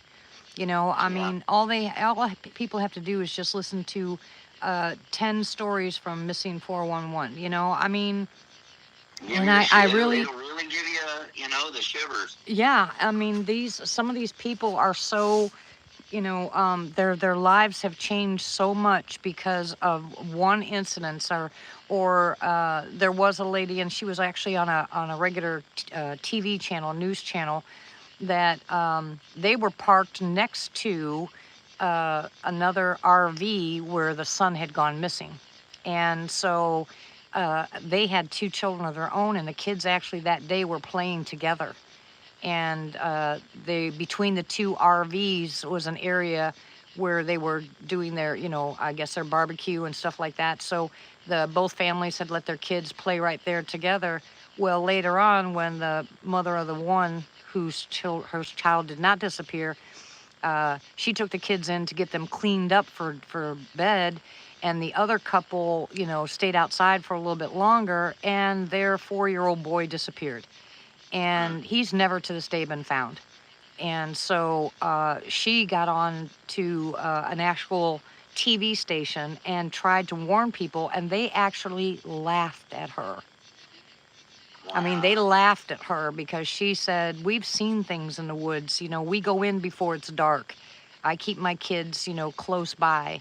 And they literally laughed at her and said, "Oh, whether she talking about Bigfoot out there?" I mean, it's not funny. And those No, people, not at all. those people can actually, you know, probably say that they believe in aliens, but they don't believe in the big guys. You know, it just, Speaking of that, did you read that story? Something about that kind of similarly that happened here. I think it was this week or last week in Oklahoma about the two friends. no. Oh yeah, yes I did. On the boat, Yeah, on the it was boats. all over the news. Yeah, I don't have news. I don't have a TV, hun. Well, it was in a report, and you know, and that they laughed at that lady too when she was on the news. You know, telling them, you know what, and she said, look, you know, this man is not crazy. He doesn't have any mental health issues. He doesn't just make things up. He doesn't, you know, he wouldn't just go after his best friend, you know, and I think, you know, it's a perfect thing to kind of, you know, say, hey, we need to be more compassionate as human beings. Well, share the You know? story. Share the story since you know about it. I don't. Well, I don't know a ton of it.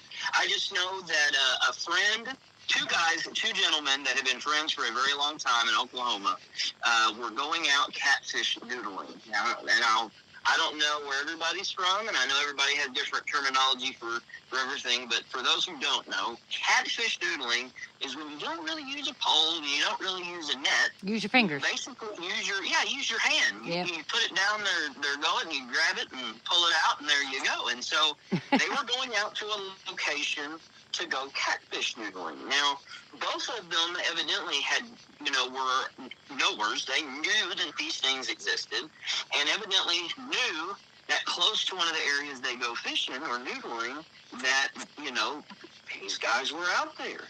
And so, allegedly, one friend, basically, he believes that his friend was allegedly going to use him as bait and to, for lack of a better term, sacrifice him to whatever cryptid was out there. And, allegedly he caught on to it and defended himself, ending the life of the other friend. And my heart goes out to his family, regardless of what really happened or if this is true or not. It's really sad how this world is really turning into. Yeah. And it's just heartbreaking, really. It is, and I wish more people would be in tune to, I'm listening to a lot of parents who are irritated with their children. Things have changed so much with kids and adults in this world, and so I think a lot of parents, when their kids say, I'm going out, well, go, just go find something to do so you don't irritate me, not even thinking about the possibilities of what could happen. And hindsight is always 20/20, and regret is the worst emotion on the planet. It's the worst thing that you could possibly go through, is have that kind of regret.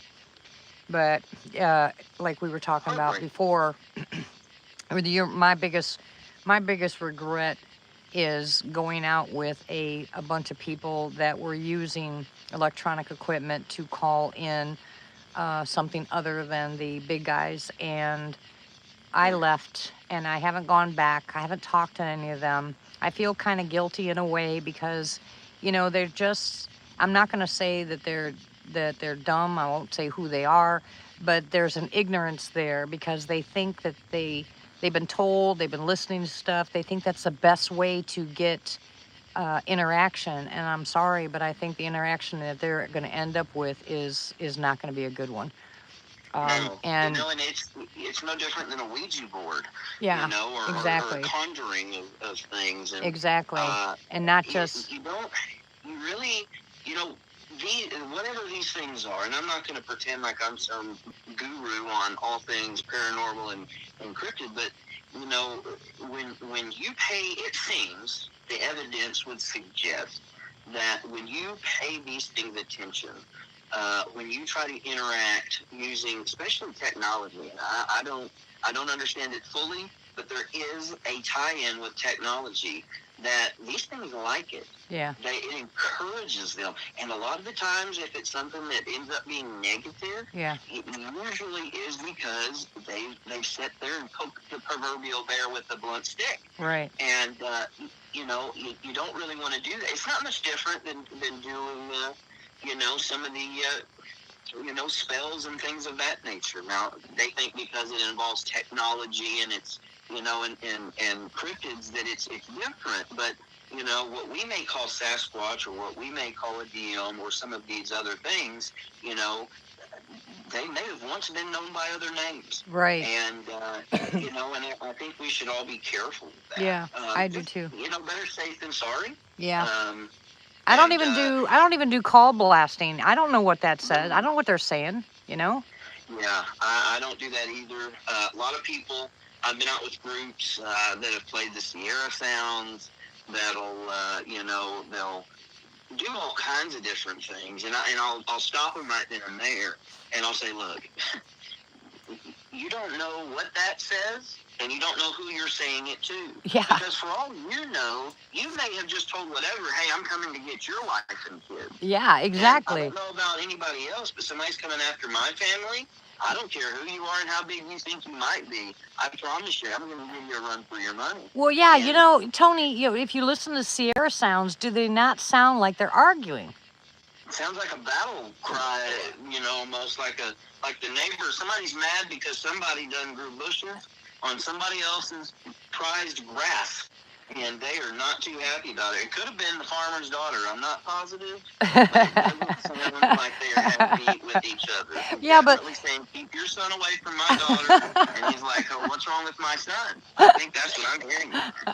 well, either way, I wouldn't play those in my woods because they'd probably end up knocking my little shed over. I mean, I wouldn't do it Yeah. anyway. And the most that I do, everybody knows on my channel, the most that I do is either hit my flute or whistle or click or something like that, and they'll imitate it. That's as far as I go. I could put game cams all around here. I could get someone to give me some equipment. I do have audio recorders, which I show them that it's not going to hurt anybody. Yeah, thank you, Tony. Hello, everybody that just came in. But I don't, and the reason I don't is because I don't want to put anything more out there. I don't want them to get upset with what I've put out there. I'm hoping, really, I know that Carrie asked me when I was over at Mark's place. Carrie asked me what I planned on doing, and I said what I've always done.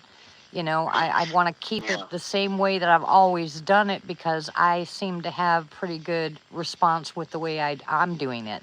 And no, I don't have videos, and I don't have still shot. I have some still shot pictures. I take that back. I do have some audio recording. I had a lot better audio recording when I was in Findlay. Probably now knowing, hold on.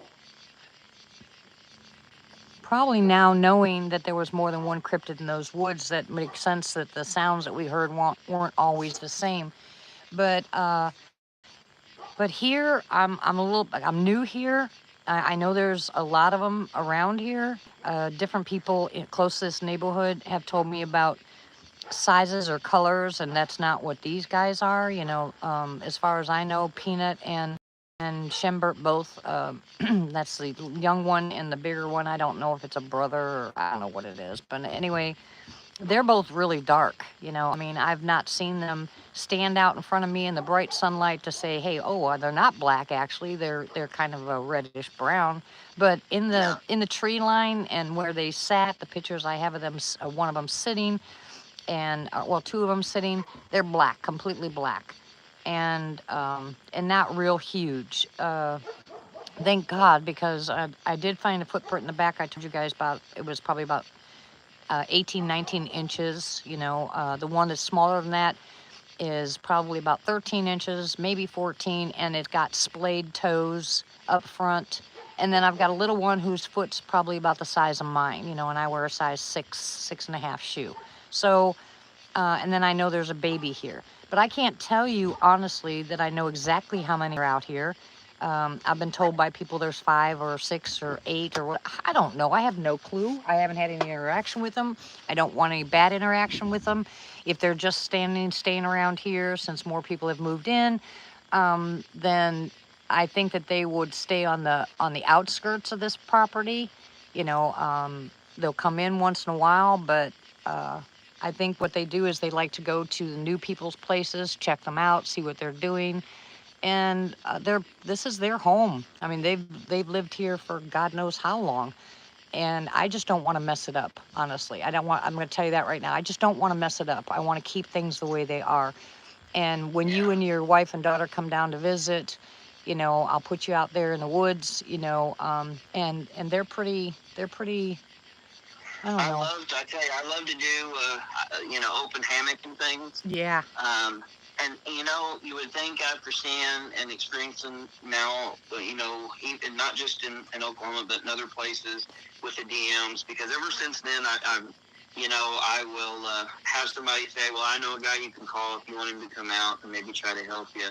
You would think after that I would be a little more reserved, but I don't go hunting them or trying to attract them, necessarily, but I'm not trying to be the dominant predator, but I don't live in fear, because as me and you have discussed many times, rebuke first, ask questions later. And once you kind of set some of that up, I think that they listen. Yeah. And regardless if they're extraterrestrial or this, that, or the other, if you start bringing religious connotations into it and they run from it, you might have to start asking some other questions. That's what I'm doing. You and I are both doing that. Yeah. But I'd sleep in a hammock out here too. I'd have no problem with it. Yeah. In a heartbeat. Oh, yeah, I know you would. I know you would. There's a lot of guys, though.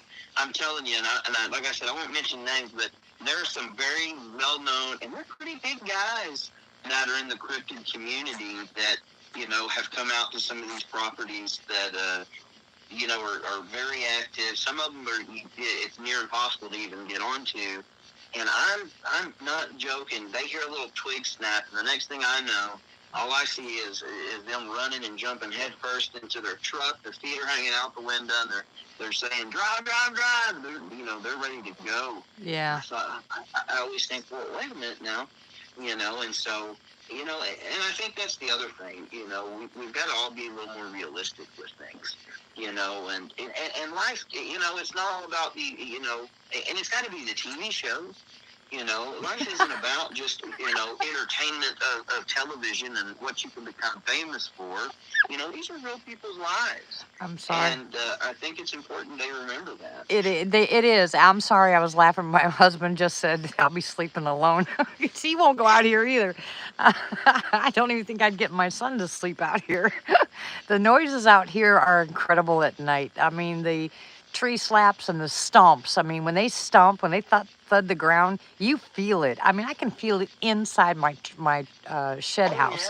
Yeah. I mean, it's hysterical because I've had the house. They've knocked on the door. Just actually like someone come up to your house and knock on the door. They've actually knocked on the door, and Denny went out once and said hello. Excuse me, and then I've been out there saying. And they said something back. Yeah, I mean, it's funny. It's funny in a way, but another way I could understand. I mean, sometimes, I don't know if Dusty's still on here, but sometimes she's got to get Jay, my son, to walk her over here to use the bathroom at night because she won't use the bathroom outside anymore because there's always something walking around out there. She just won't do it. But then other times she sits out here with me. We can just sit out here, and you can hear the noises that are going on, and it's kind of like a lot of fun, but if there's a bad feeling, I mean, I'll even go in the house. If I get that, the first thing I do, like you said, I'll rebuke first, and then I'll go in the house because, I don't want no part of it. I'll just close the door and go about my business, go to bed, put my earplugs in and go to bed. But other times, I can't wait to get home, to get out here, because I can tell that they want some interaction, and it's something, yeah. Yeah, and when maybe maybe they're lonely too. Yeah, and when I get the campers out here, it's fun.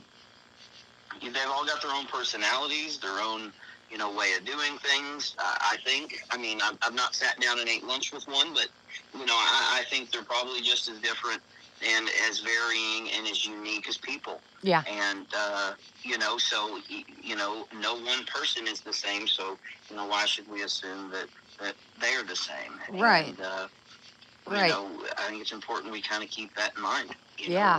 We're out there with them, and kind of one of those things. Respect each other and build from there. Maybe that's kind of where it starts. Well, where do you stand on the UFO stuff? Well, I would stand on. I am 100% sure that there are definitely other things out there, extraterrestrials, interdimensionals, extra-dimensionals, whatever you want to call them. Do I necessarily think that they're involved with, say, the cryptid world? No, not necessarily. But I would have to say that we get too many reports, and people have heard too many things to totally say that doesn't happen. We hear reports, especially missing 411 is a great example. A shout out to Mr. Pilates. That people will be out in the woods in the middle of nowhere, and they'll hear metallic sounds. Hey, I've heard that. Machinery. And so, who's to say? I know there's a lot of theories out there on whether these guys cloak, whether it's some kind of an adaptation or a translucent hair, or if it's some kind of a technological thing. And that's something, that, Chris from Trail to Bigfoot, I believe, is kind of poking around a little bit, using RF, and kind of, you know, exploring that side of it. Yeah. And I think that, in some situations that, maybe it is something to do with that. You can't, you have to follow the evidence. You don't take your narrative and try to make the evidence fit your narrative. Right. You just got to follow the evidence. Right. And too many times I see people, say, "Oh, well, it's a flesh and blood this, and or that's woo, or it's this." I don't think any of us can say one way or the other, but I think that if the evidence says that, there's something going on, you're hearing it from more than one person, there probably is. I've seen some weird things, and I've had UFO experiences. Now, not at the same time that I did any cryptids, but, anybody that's outside in the middle of nowhere where there's no lights, or anybody that's been on aircraft carriers or ships or overseas and areas that don't even have electricity, you get a pretty good view of the sky. And, I've seen things that 100% in the air that I can't explain. Last year, matter of fact, we actually have video, and I'll try to get it to you, actually. We saw 5 or 6 things in the air.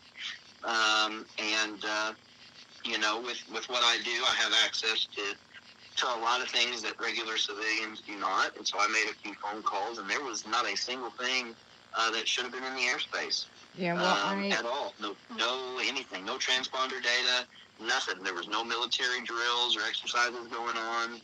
There was no training stuff going on. And these things were up pretty high. I think they were around, they started off kind of low, probably 5,000 feet. And according to air traffic control, they climbed beyond 30,000 feet pretty rapidly. Around 30, 35 is the cruising altitude of most commercial airlines. And these things moved in ways I can't explain. So my stance on the extraterrestrial or the UFO thing is, or UAP, I definitely think that we don't know everything. And, I think they're out there. I definitely think they're out there. Yeah, I told you last night that that light by my house, that shows up once in a while, people have told me that's a portal. I just... There is some very, there's some very revealing evidence. And even when you start to jump into mathematical equations and things, when you get into the theory of relativity, wormholes, different things along those lines where the math makes sense. So just because we don't understand it or necessarily, have seen it, it doesn't mean that it isn't possible. And when, the data and, things prove that they could exist, I think we would be foolish not to think that they could. There are varying different experiments and things you can do, using light sources, especially condensed light or lasers and things. You can see them if it's something that's messing with the old time space thing, you should start seeing some distortions and some bendings and things of that nature. And, I think that's something that should be, looked at, because there's too many reports of people seeing things that don't really match the big guys and don't really match the DM guys. That's pretty crazy. So, did you just do that on your screen just then, or was that some crazy light that just went crazy?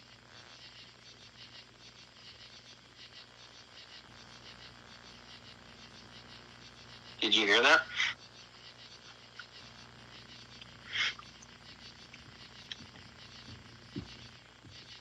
I saw it move on the screen there, Miss D. Can everybody still hear me, or did I cut out? I may have cut out.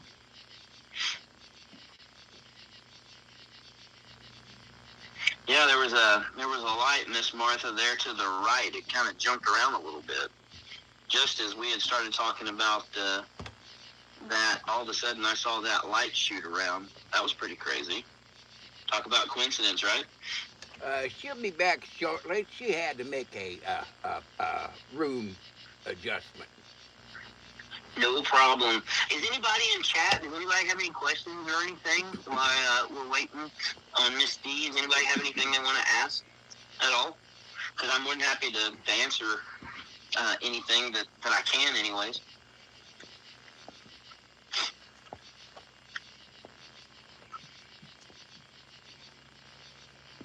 Yeah, I think Miss D stepped away for just a sec, and but she should be back, pretty quick.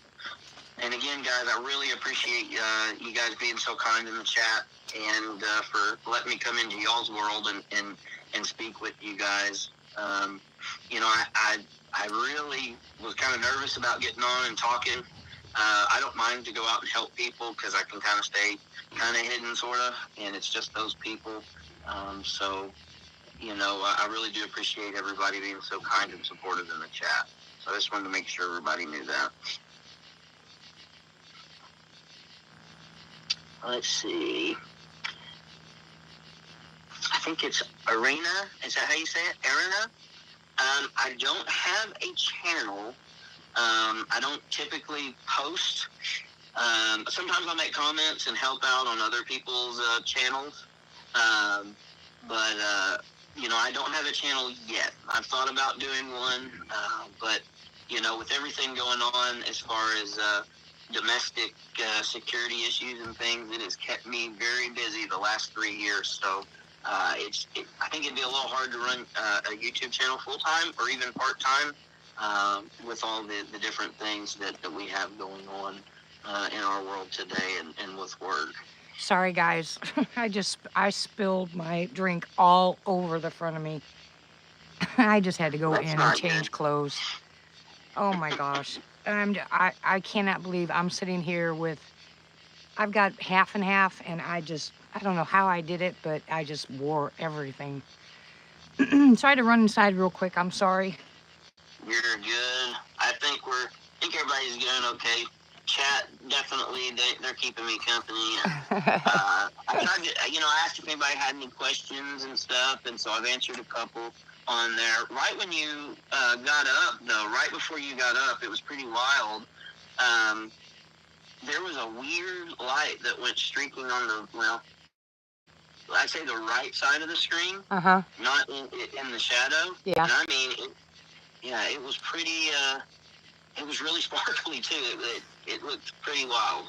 Yeah, so well, that right there, that is Peanuts area, and right behind Peanuts area is where I told you about that light. That's where it shows up. And I have. What was weird after you said that. I mean, it wasn't minutes after you said that I watched it go streak across. So I did a screen grab, and I'm gonna run that through a couple of different programs and see if I can't do some isolation stuff to see if we can't pull that out of there, because that was pretty incredible. Yeah, well, sure. I can tell you, like I said, if I was to turn and I won't, but if I was to turn the camera and the flashlight over to Peanuts area, and I call it Peanuts area because that's where she likes to spend most of her time, but if I was to turn it over there, she would get upset, and if she gets upset, that's when you'll hear a lot of noises, and then hopefully one of these nights I'm going to try to do that where we can actually catch that light that I told you about. And that has happened, like 3 times, where it just comes out of nowhere, and people have said, that they thought it was a portal. So I didn't really get to hear your comment after that. After I spilled, I just took off running, because right here where I'm sitting is about, I'd say about a foot away from me is a massive ant pile, and I would be loaded within seconds. So I had to run. I'm sorry, I apologize. But anyway, but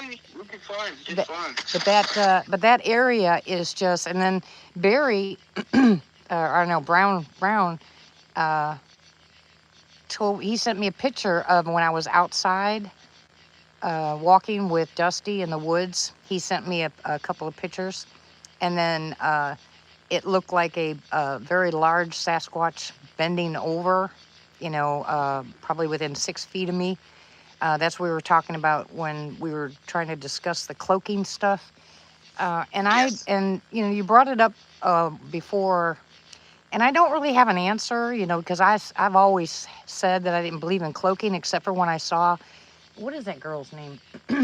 The one that shows the picture where she says it's kind of like Predator, where she sees something drop, she's video camming, and she sees something drop or hears something, turns around, and it actually drops down out of a tree and takes off running.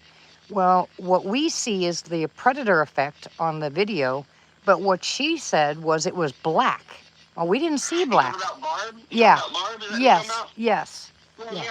Yeah. I saw that as well, and I watched that Barb over Shoop. and over again. Yeah, it's Barb Yeah, Shoop. and- Yeah. Yeah, before when it was Barb and Goldie and everybody. Right. Yeah, I saw that as well, and if my wife wasn't already probably getting ready to watch her little shows and stuff, I would have her speak to this. I have seen something very similar to that. And the best way you can describe it is it kind of looks like a mirage or something walking. Right. But, it's not like you see through it, but you just kind of, there's something there. It almost looks like a really clear mirror. Like it bends, it bends the light. Yeah, it looks like it distorts or bends light. Now, Right. Some of the military guys out there in the chat or anybody that's worked in any of the DoD stuff, especially DARPA programs and things, they have technology out there that can bend light and do some different things. I wouldn't say, not to my knowledge that it's as good as, say, like the Harry Potter cloak. Or anything, but they definitely have some stuff called adaptive camouflage in the world, and so if they have that, I wouldn't say that it's too far reaching to think that that it could possibly exist elsewhere as well. Right. And, Well, like I said, it was just that I had, and Martha and I have had this conversation many times because I told her since day one, I said, well, I don't believe in cloaking, because when I see these guys, I see them. But then I had to think about it. Remember, I've even told you guys before that Boo would get so close that the hair on the back of my neck would stand up. But if I turned and I heard a small stick break and turn around, there's nobody there. Well, I don't think he just disappeared. Maybe their hair does have something with light. Maybe, not like a chameleon or something. But heck, we don't know. We know nothing enough about them. But one person can say that there can be 3 people that saw the same Sasquatch. One person will say, well, no, it was kind of reddish brown. No, actually it was a little bit darker. If they're standing in 3 different places, who's to say that the hair color doesn't change, but it's true. It's weird. It's just weird. So I can't say, I'm tired of saying it, because I beat myself up for it all the time.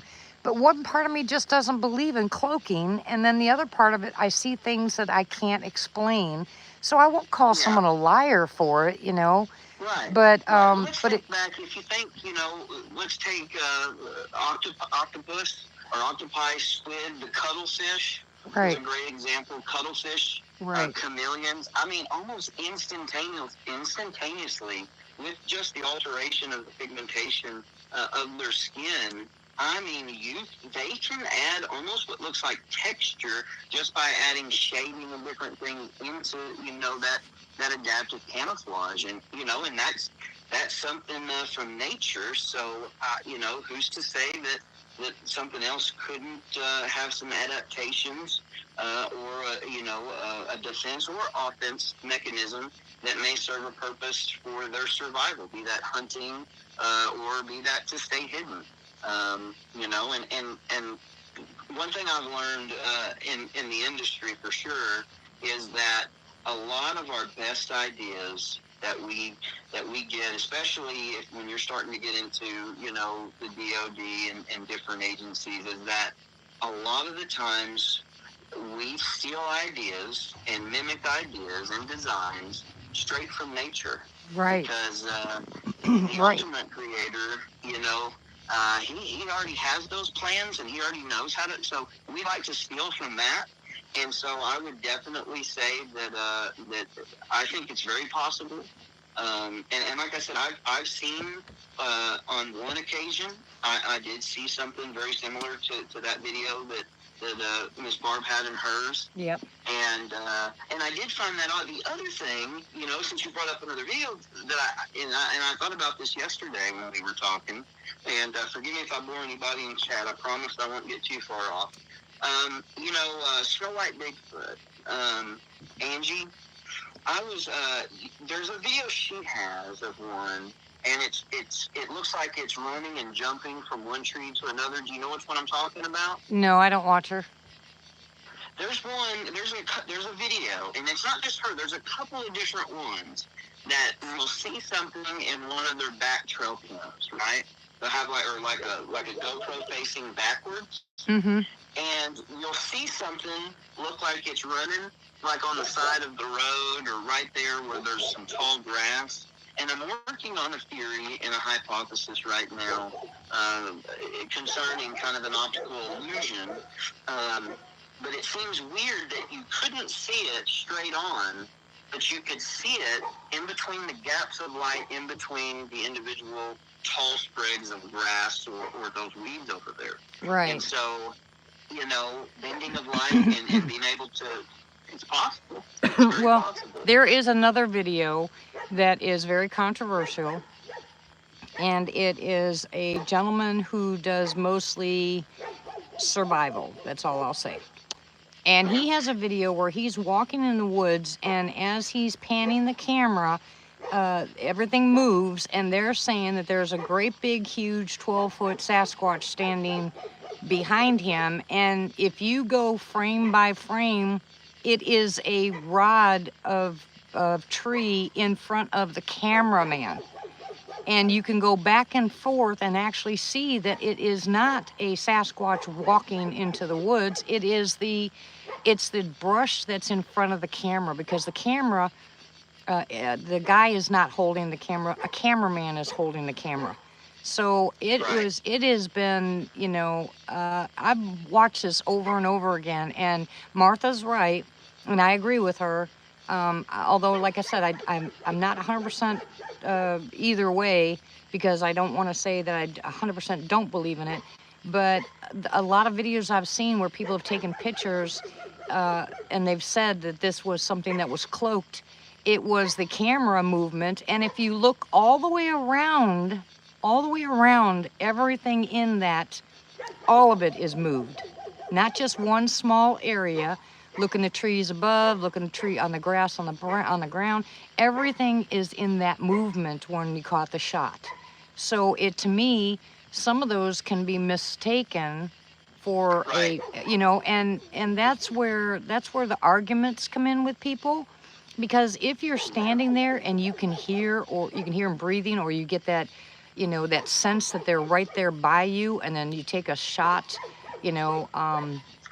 quiet, then all of a sudden, it becomes a reality because you knew that you were close by something. But if you're walking through the woods and you pan your camera too quickly, which I do quite often, everything in that picture is distorted. I mean, from the leaves up at the top to the grass down at the bottom, you can see the distortions. So whereas one person can pick it out as that is cloaking, to somebody else's eye, that's just camera, displacement. That's all. Right. Yeah. It can definitely, depending on the camera and the aperture of that camera, which is like the mirror inside the camera that's giving you that digital image and things. It can give you, optical illusions and things. And I do think within the subject of Sasquatch and Bigfoot, I do think that, there sometimes are people who mistake, things. And, they believe wholeheartedly that they saw what they saw. But I tell you, a lot of people they don't want to hear the truth sometimes. Right. But I think if you want Sasquatch or Bigfoot to be taken seriously, I think we have to be willing to, if I know this is a big if we want to be recognized, say, by science, we're going to have to learn to take that criticism Right. and defend said thesis, right? Just like you would for your doctor or your PhD, Right. Against some pretty hard scrutiny. Right. And as long as you any good evidence right. will hold up to scrutiny, and and so I wish that the Sasquatch and Bigfoot community would not be so divisive. I wish that it would be more about supporting and helping people instead of, who's going to get that shot, who's going to nab the big one, and things of that nature. Because I tell you, I think we miss out on a lot of things because a lot of the times within this community, they spend 90% of their time fighting with one another and who's got the best picture and well, it's not this, that, or the yeah, other. but that's what I'm getting at. I mean, because if you're like me, and Brown just said I mean, he sent me a couple of videos, a couple pictures of my walk in the woods where he circled some of the places. It does look like a big, huge Sasquatch bending over. You can see shoulders, you can see a head, you can see bent knees, it definitely looks like a Sasquatch standing there. But if I just looked at it without him circling it, I wouldn't have paid any attention. Like I wasn't paying attention when I was out there. I was out there with Dusty and I was showing her, because she wants to go out. She wants to see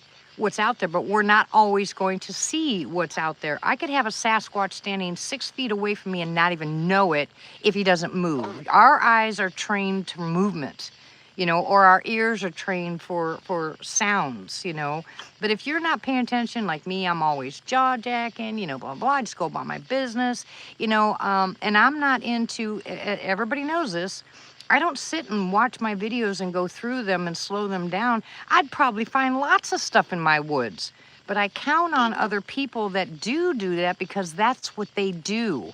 And it wouldn't be scientific, or it wouldn't be, you have to be able to listen to every single person. And like you said, I don't take offense to what they say. I don't get mad. I can't be that way because if someone saw something I didn't, doesn't mean it wasn't there. You see what I'm saying? Or if someone saw something, a face in the tree line, we call it pareidolia, I could pick out, right now in the picture I'm showing you, I could pick out 5 or 6 different faces. You know what I'm saying? Oh, yeah. But then one of them could be an actual face. You get what I'm saying?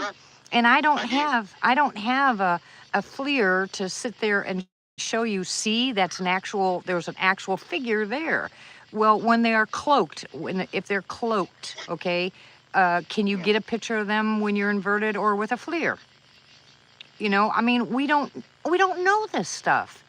And so the argument within the community is who's right, who's a little bit more scientific, and so they're more credible than the person that was standing there feeling the breath on their shoulder. You know what I'm saying? Yep. And that's the irritation for me, because I don't ever want anybody to feel like that I don't listen to what they're saying. I do listen to what they're saying. If I don't agree, I flat out tell them I don't agree. I'll just flat out tell them. There have been times that me and you didn't see eye to eye on a few things. And right. I don't think either one of us were offended or anything else. But, I mean, because iron sharpens iron. That's right. That's right. Because if there's something that that I don't, doesn't mean that I'm stupid. It means I'm ignorant to that fact. But if you show me the facts. Or you were focused on something else. Right. Everybody plays their part, right? Right. And I guess that, when it comes to evidence in the field, for anybody who, for whatever reason, is as crazy as a lot of us are, when you're out in the field, and with evidence, I think what it will come down to is, what's your motivation for doing it? Right. What's your motive? Are you doing it to collect evidence? Are you doing it for your own pleasure to study? Are you trying to convince or prove something to somebody? Because, the scrutiny and what the evidence needs to, the quality, so to speak, of the evidence, that would matter only in certain circumstances. Right. Because if you're just trying to show your buddy, hey, look, I caught something interesting in the woods, here's what I think it might be. What do you think it is? It wouldn't be as confrontational or as, heated perhaps as it would be if somebody had a picture of a guy, robbing, say, a gas station. That matters.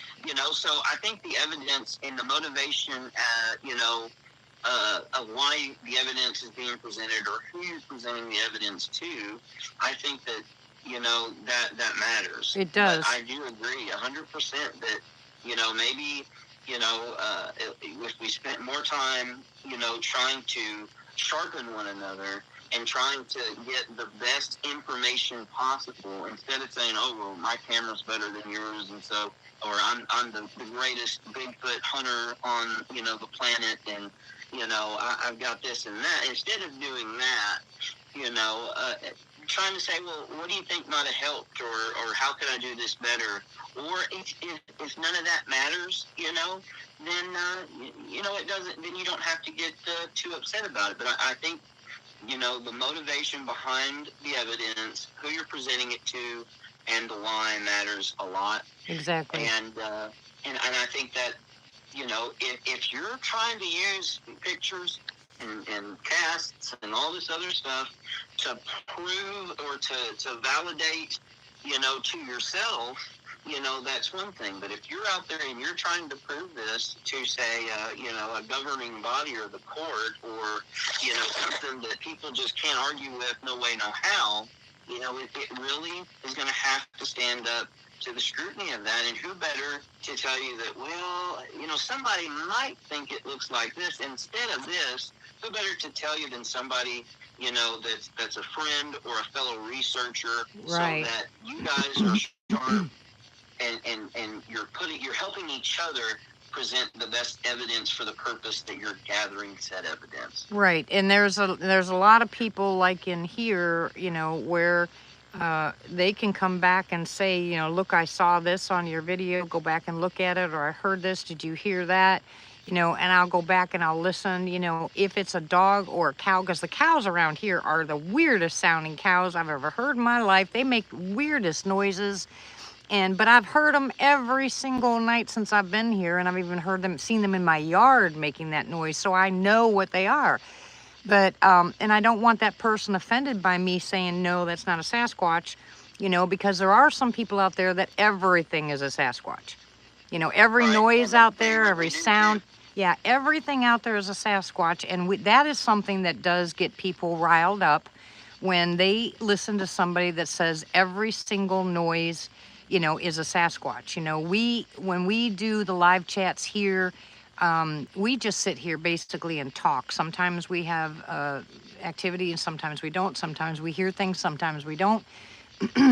But not everything here is a Sasquatch. And the fun part about it is when we're here and we do hear the tree knock or the whistle or the flute or something, it's excited. It's really exciting.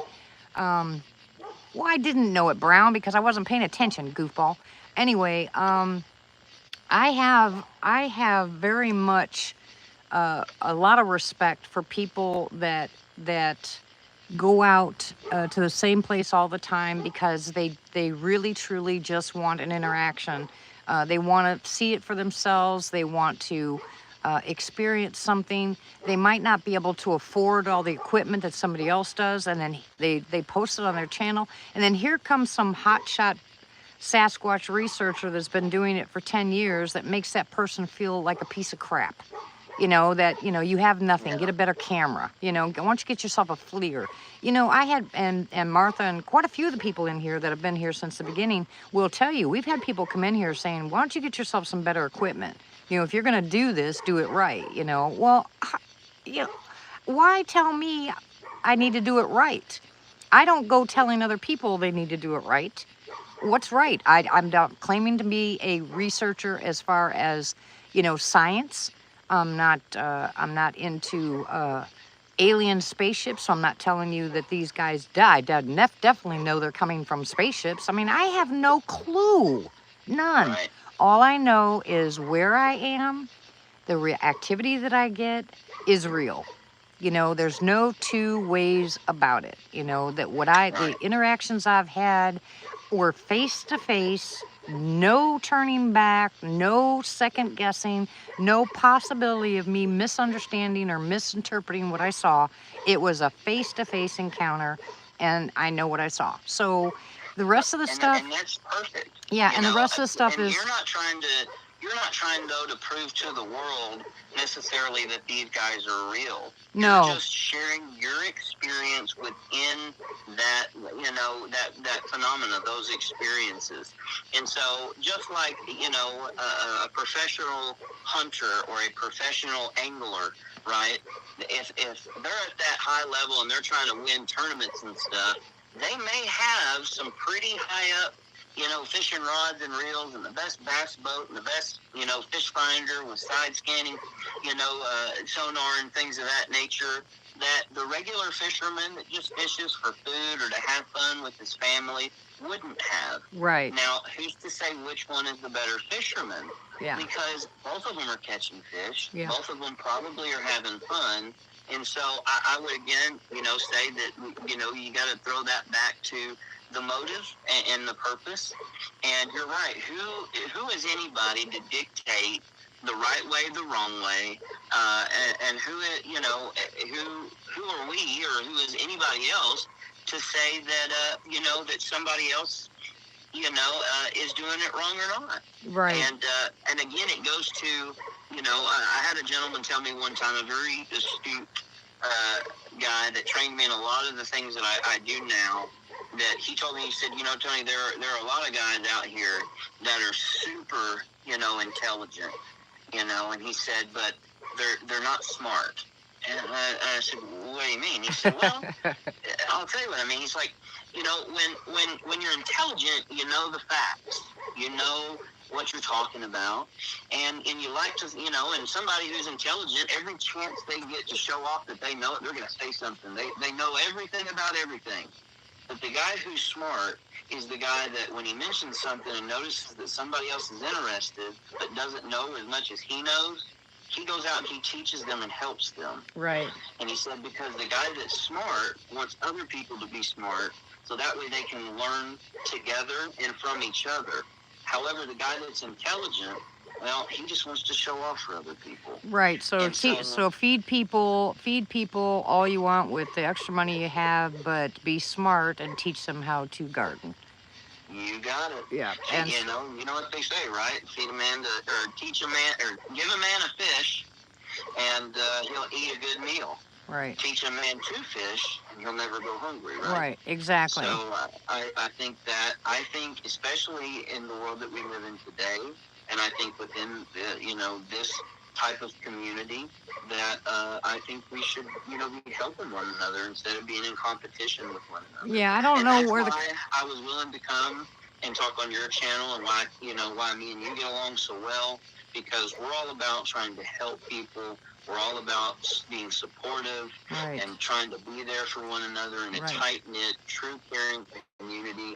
Whereas, hey, there may be other channels that have a million viewers, right, and subscribers. And I guarantee, for the most part, there may be some exceptions that if they were to say, hey, I'm going to do this for you, or I'm going to pray for you, or I'm going to, I'll help you out with this. I guarantee if they ask for help, they may not get anybody to help. Right. But I will guarantee in your channel, in your community, in your family of viewers, that if somebody said they were going to help or somebody needed help, they would do what they said. Yep. And I think that is what's important. Yep. Is that you can have a million viewers, you can have the fanciest equipment in the world, but if you're not learning from one another, if it's not helping one another, all it is a bunch of fancy plastic and a bunch of wires that you paid way too much money for, that you probably could have done something better with. Right. And in the long run, what it is, what it boils down to is either you care about the people that you're with and what goes on in their lives, whether it mimics yours, even resembles yours whatsoever or not. And so I think if more of that was in the Sasquatch community, what I well loosely call community, if they were actually willing to help each other out with both the research and the science, both sides of it, whether it's the paranormal side or the scientific side, I think that we would have a lot more knowledge. But a lot of these people keep stuff to themselves, because they're hoping that they're going to get that money shot. And You got it. what that money shot means is, I mean, and you're right. Some of these people that are out there every day because they want to get hands on, boots on the ground, evidence. They're out there every single day. They're busting their butt. They're doing it. They got 100,000 subscribers. They're getting paid by YouTube, and people are sending them money to buy new equipment. And they're making a living. Basically Yep. doing what they're doing. And you get a lot of information from them. You find out these are some of the people that are watching them have never been in a forest in their life, and got to it. them it's exciting, and it's something better to watch on TV than what's on TV. And I love that idea of going out there every single day and walking through the woods and learning what's out there. And I mean, I get it. But then on the other hand, you got people like me and plenty of other people like me that we aren't doing it for that reason. We're not out there every single day. We are not interested in getting all the updated equipment and sitting out there and trying to prove anything or, anything like that. Well, all we're doing is sharing what we have. But on my channel, it is a community. All my moderators, someone comes in here and starts spouting off about somebody else, nasty, they boot them. They don't even wait for their response, they boot them. There will be no arguing here. We don't call each other names. We don't beat each other up. We don't say, well, I got more experience than you have. We don't do that to each other. And the reason for that is we're a community. We're a family here. And we share our experiences. And a lot people that have come on here might not even have an experience. They just get on here and we just chat. We talk about anything. And that's what I think that's what's missing in a lot of the Bigfoot community. The conversation isn't a normal conversation. It is mine better than yours? Am I better than yours? You do it your way, I'll do it mine, and then they tell somebody else, well, that person's full of crap, I don't listen to them, and it hurts my feelers, honestly. Because I don't think we should be arguing, but I think everybody needs to get as much information about what's out there that they're not privy to than we possibly can, because who's to say that at some point in time these cryptids don't end up infiltrating cities? What happens if it comes to a point where they're everywhere? You can't tell me these things aren't reproducing out there. Oh no, they definitely are. Exactly. And because, like you said, once you've seen them, they follow. And I can say the thing that I saw that was, for lack of a better term, camouflaged or cloaked or whatever you want to call it. That didn't happen out in the middle of the woods. That happened in a regular old suburban neighborhood where the nearest woods is probably, I'd say 7 miles away. Yeah. And that's just mild woods. I'm not talking Oklahoma woods. Yeah. I'm talking, like your little grove of trees and then another grove and then maybe, 50 miles out you might get to the lake. And so they're definitely coming in, for sure. Yeah. The more we encroach, I think, in their environment, the more they're being forced to encroach into ours. Yeah. And I hate saying ours and theirs because really we all share, this place we call Earth. And ultimately, what affects one also will affect the other. Right. And I think that, now more than ever, people are starting to see that because, what happens on one side of the planet, it may not be happening to you, but I can promise you it's affecting you. What's happening in Europe right now is probably affecting how much you're paying for gas, even though it's not happening in your backyard. Yeah. And so caring about other humans and caring about other people, it does matter. And what happens to one truly, one way or another, will in some way, form, or fashion affect you. Call it karma, call it, just goodwill, call it, just putting out positivity. But one way or another, it will affect you. And a lot of the times in life, not always, but a lot of the times, what you put out there will oftentimes be what you get back. Yeah. Yep, and I'm grateful that we have grown up enough to stop being the way we used to be, and now we care more about others than we do about ourselves. And I think a lot of people out there that were hard-hearted at one point have now kind of calmed down a little bit, and now they're starting to look at people around them in a different light because it is happening to everybody. It's not just happening to the big corporations where they can't afford to send out their trucks to deliver their product anymore. That trickles down all the way to, your child. It trickles down, the whole thing does. And so it's affecting Absolutely. everybody. So now, good question, Brown. So now, I think people are looking at it more as a collective issue all the way around: the food, the gas, the climates, the lack of necessities. People, you can walk down the street and see more homeless now than ever. You know what I'm getting at? And that's a big problem. I mean, I don't have a problem being homeless before, and I Yeah. didn't think it was, I didn't have to pay any bills. I mean, there was a good point to it. But boy, I learned about a lot about living out there in next to nowhere, not having any money or having any resources. And so I've been on all kind of levels, you know what I'm saying? Yeah, And you learn absolutely. from that. And when you learn from that, you then turn that around and say, well, if I'm going through it, I know other people are going through it. And so your heart doesn't harden anymore, you know. And it does start to calm down a little bit. Now, there's a lot of people that are angry out there, and I understand that. But I believe for the most part, people need to start paying attention to those people around them, and let's try to help as many people as we possibly can, not just in the Bigfoot community, but in the community period. I think we Absolutely. need to open up a little bit more and stop distrusting people, because even 10 years ago, I heard people say that they were unwilling to help their neighbor because of repercussions. Well, I think we've gotten past that now. You need to help your neighbor because now you have two instead of one, fighting against the rest. And I think that underlying is what's starting to happen. People are starting to realize that it's not all what's posted on media, that it comes down and boils down to our hearts, what we do. As It really does. And if I'm lucky enough, maybe you'll have me back on another night, and we can dive into some of the things going on in the world that maybe can help some folks out.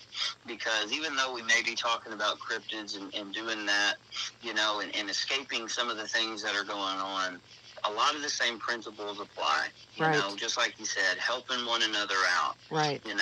How awesome would that be? It starts with one person just helping another, but it will branch out, and it really can make a difference. It can. If everybody is trying to help every other person, right? Then it's going to be a lot harder for those who wish to do bad to do bad. Yeah. Because a lot of the times the people that are doing evil things, they hide in the shadow, and Right. the worst thing that can happen to them is for a bunch of people to help one another to put that evil in the light. Right. Because once it's in the light, they can't hide anymore. Right. Well, that's a great analogy. I'm telling you, there's so much stuff has happened, and I know we do have quite a few things, quite a few topics we can go on, and we've been chatting now for almost 3 hours, and I think that's awesome. And Hey, yeah, it's I been will a blast. I will definitely have you on again. If and I'm Like I said, I'm honored that you would come on my channel. I'm not a big channel. I'm a very small channel, but we're very close here, and the word gets out. You know, it does get out, and I know I have more subscribers than I had a year ago, and most of them are lurkers. You know, they will talk to me on the backside. They don't ever comment on here, but I get a lot of them that comment on my email, and they love the conversation, especially when we're talking about, you know, today's world society and how we can help each other. They don't go into anything else. You know, they really go into, you know, we want to know more about, you know, like the wild edibles, and they want to know more about, you know, the how to take care of yourself and how to treat other people. Things have changed so much. I mean, absolutely changed so much. And I love this channel because of that, the diversity. And we can talk about a lot of stuff. And I know you have a lot of knowledge about some of the other stuff. So I will definitely have you back. Sure. I'll go ahead, I guess. I'm not going to end live chat because I've got some movement going on out here. So. Absolutely. Of course, Leo just shut up because right after I heard the movement, Leo shut up. So he's no longer barking. So, and it is about the right time, you know, I mean, it's 12 o'clock, almost 12 o'clock. So it's about right time for them to come out and start doing whatever they're going to do, if they're going to do it. But I want to say thank you very much, Tony, for coming on to my show. It was an honor. I really had a good time. And, you know, I would much rather come into a community or onto a channel where everybody's kind and friendly and things, even if it's a small channel, because the quality of the people here is what makes this just amazing. And I think that speaks a ton for who you are, Miss D. You don't give yourself enough credit, and I think you know that. But, you know, good people attract good people. And I would much rather come and talk to, you know, however many people than to talk to 5 million people that couldn't care less about anybody but, you know, themselves. Yeah. And you guys have been amazing. It has been fun, and I'm glad that, you know, I chose you guys to talk to, like I said, because of the way this community can be and because of the nature of the work that I do. I tend to try to stay away a little bit, but, you know, if it can help, you know, one person, and if I can maybe just somebody not feel as alone because somebody's talking and they can hear them on YouTube, you know, then I feel like I've done something, and it means a lot. So thank you guys for having me and letting me talk. And I look forward to coming back and maybe diving into some of the things that we're facing today, because, you know, that's smack dab in the middle of my job. So, you know, that's something that I'm very well versed on. But thank you guys all again for letting me come on here. And thank you, Miss D, for inviting me. I sure appreciate you. No, you're more than welcome. And we will talk again, as we do anyway. But I'll get with you and find out when. I don't know when my work schedule is this coming week, but, you know, we'll figure out maybe next week or something. We'll have you back on, because there's a lot of people, like I said, there's a lot of people that are asking me questions, and I think you'd be better off to answer some of those questions, since mine would just be a guesstimation, you know, and I think you're in a little bit better privileged position to be able to answer some of them. So I'm going to ask my lurkers if they will unlurk the next time I have Tony on, and please ask him the questions that you have asked me in email, since I can't answer you, and I've apologized for that. But if I don't know, I'll just tell you I don't know. You know, that's that's the bottom line. That's all I can do. You know, if they feel more comfortable asking you, if you want, you can just, you know, just forward the questions to me or something. And I will do my best to answer the ones that, you know, I can. Some things I can't always talk about due to the nature of what sometimes it entails. But, you know, things that are going on right now, I think that it's important that we get as much information out there and we be as supportive as we possibly can. Yeah, and you have some really good prepping skills too. And like I do the wild edibles and the medicinals and stuff, I think it'd be nice for us to do a video on the prepping. Yes. Let me say this: the prepping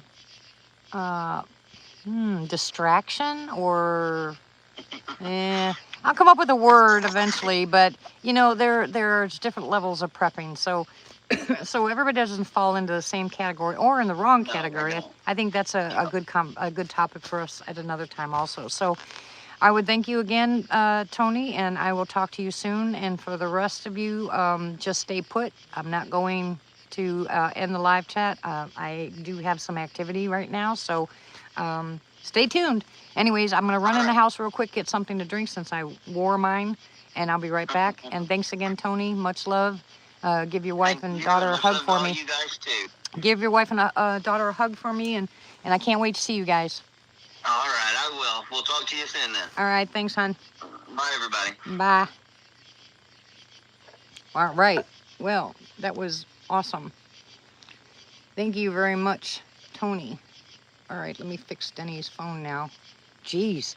Boy, his phone just sucks up the battery when we talk. I had to leave this hooked up the whole time. Hello, Duke. Hello, Tony. Hello, Chev. How are you? Hi, TC. Hi, Arena. Hi, everybody. I missed. I saw you guys talking, but I couldn't answer. Oh my gosh, I am so sorry. I had to run. I mean, I'm soaked. I mean, all the way through, I'm soaked. So I got to run inside real quick and change my shirt because I didn't change my shirt. I just, changed the rest of me. I'm going to get this milky shirt off and get me something to drink, and I'll be back. Oh, yeah, I know. What a nightmare.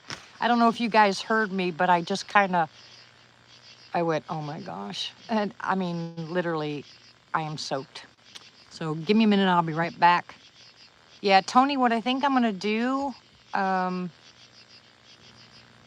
think what I'm going to do is I'm going to get some of the questions that people have emailed me, and I'm going to write them all down. Hey, Brandon. And I'm going to, the next time I have you on, I'll just read off the questions and you can answer them, because a lot of these people, some of them cannot write, okay? They cannot, they're not very good techie wise, they don't know that what a live chat actually means. They've asked me if I was actually live when they were replaying it. Quiet. Hey, Pyro, how are you?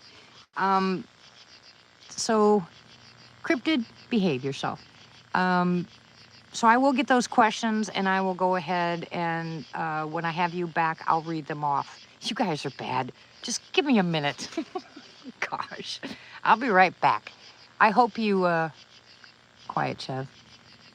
I hope you find that light, whatever it was that you saw, and send me a picture of it, Tony. But there's all kinds of weird stuff that happens out here. I got the crickets now behind me only. No crickets in front. So I'm thinking that maybe one of them or both of them are out front here. So keep your eyes open, keep your ears open, and I'll be right back. And thank you again, Tony.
Now I feel better.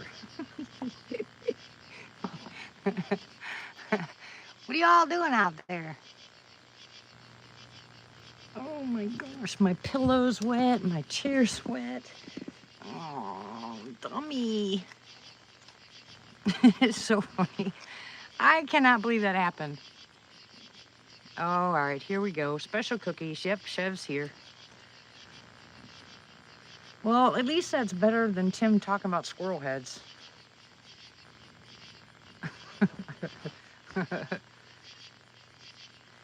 Tony, why are you going out? You better stay in the house, you bad boy.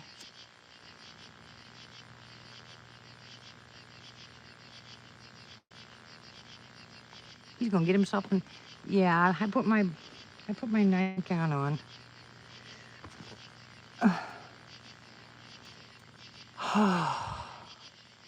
What a day. It was really nice though, I'll tell you what. We had a bunch of clouds. It kind of sprinkled for a few seconds, but I thought we were gonna get dumped on. Is he sleeping?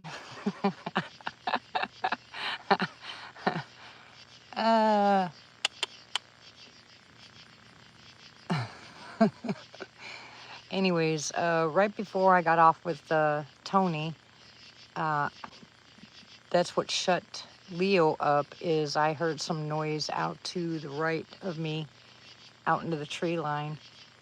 So I'm waiting to see if it's, because if it was a deer or something like that, Leo'd still be barking, but he tends to be quiet. No, Chev, no thank you. I told you, I already tried that stuff once. No, thank you. Although I am taking CBD oil now. My son that lives in California sent me some, and it literally is working. You know, I mean, it works really well. I have to take half of the dosage, you know, so that's probably why when I took the full dosage, you know, I didn't like it. I didn't like how I felt at all. But I'm taking half of it 4 times a day, and it's really working. So, hey, Tony the Rock, how are you? I missed Christy and I missed everybody else. I mean, but I was, you know, I sometimes I will look at it, I can see it, but I can see what you guys are saying, but I can't always say hello. I don't like to excuse me. Yeah, well, CBD is good. The TH stuff is, I don't know, more than I can handle. I'm doing fairly well. I'm spending a lot of time working. Working is a priority right now.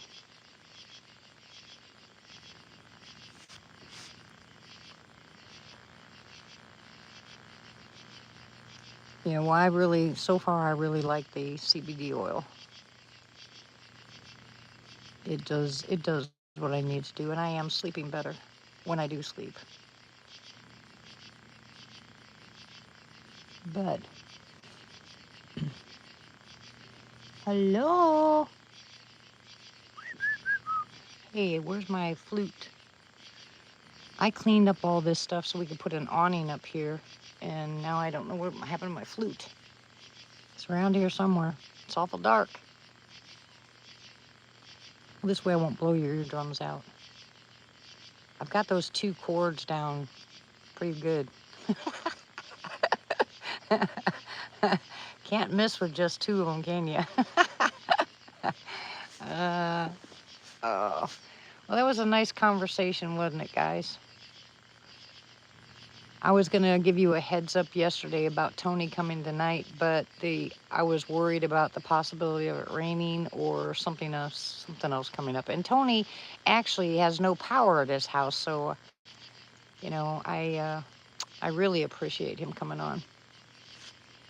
I had 2 batteries hooked up to my phones here so they wouldn't die, and the flashlight. But it has been hot, and I mean hot.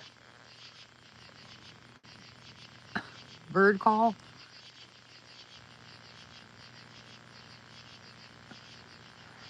Yeah, there's quite a few things that I was giving Denny for his RA, and they were working. The problem with them is you cannot stop. You have to take it all the time, and if you have somebody that's non-compliant with their meds, you end up in a full blowout, and when you do, you want something that's going to work immediately, which when people usually end up then going to pharmaceuticals for a quick fix. But OSHA root is one of them. What are you talking about, Brown?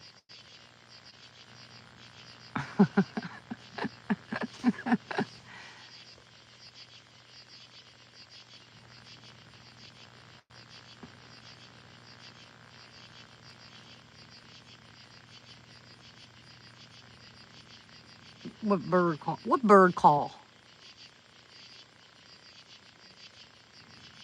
I have a duck that's got a broken leg. Oh, my Drake.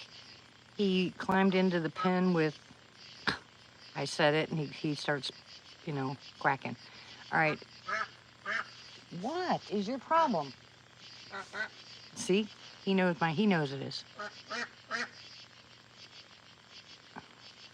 I can't do that call. I'm not going to do that call. Pyro. You're all right. You're all right. Yeah, anyways, he climbed into the pen with Leo and then couldn't find his way out. And he was trying to get through one of the small 4x4 holes and got his foot stuck on it. So I patched him all up, and I have him in a little dog cage right next to the house here so I can babysit him, take care of him. He's got to stay in there for a couple weeks until he heals. But you know what he's doing? He's taking that broke foot and he's standing in his water with it. He puts his broke foot in the water and just sits on it. He's so cute. Oh my gosh, ducks. Hey, Typical, how are you? What? You're all right. I gotta watch behind me in case, you know, something comes up and tries to scare me. I turned off the hothouse lights, so now I have no light behind me. We kept it on for a while because that way it was easier for Jay and Dusty to come walking over here at night. But now they have their own light. No, I am not going to do it. And I found out what it was anyway. Don't say that, Tony. What?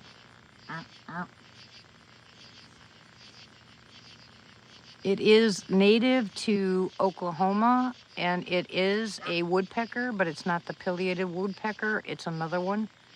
But when I was at work, the gentleman I take care of apparently knows a lot about birds, and I told him the sound it made. I made it for him, not for you. But anyway, it's a different type of, this is actually a yellowish looking howls. Yellowish looking woodpecker, and it is the one that's making that noise because I looked it up online, had it play the type of the calls that it makes, and that's what I was hearing. But now I can't tell you exactly what the name of it, but it is a yellowish color, and it's a woodpecker. Freakiest sound I've ever heard. I never thought it would sound anything. It sounded like it was from the jungle. I'm talking about not our jungles either, not our woods, our jungle, an actual jungle. Oh my gosh. You all probably can't hear it, but I can hear coyotes in the distance. I heard one.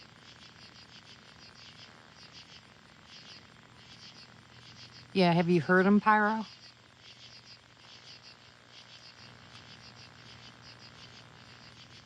Ooh. I just heard a stick break on the other side of the house. Did you all hear that? Here you go again. Now we're on the back side of it. Now it's on the back side of the house. And I hope it's one of the big guys and not something else. Now that my poor duck is sitting out here. But he's locked in. And there's 2 layers of fencing around it. that are really, really well. So, I mean, really, really good. So they can't get into it. And I'm sitting right here. So if something tries to get into my duck cage, I will get to it first. I do not like having the light behind me. I'm going to put this behind me. There. What do you think about that? Okay. Brain cells. Pop, pop, pop, pop, pop. Oh, poor Chev. How you doing, buddy?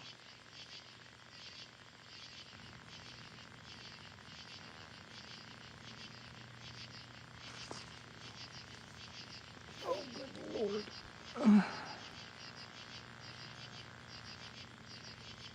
There's the howls. Hear it?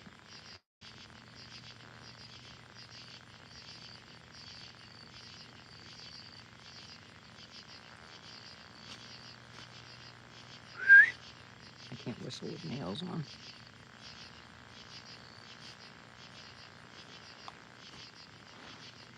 It's a quiet night. I'll sit out here for a while. I gotta go to work tomorrow. Okay, OSHA root is your biggest. You need OSHA root. That one right there, and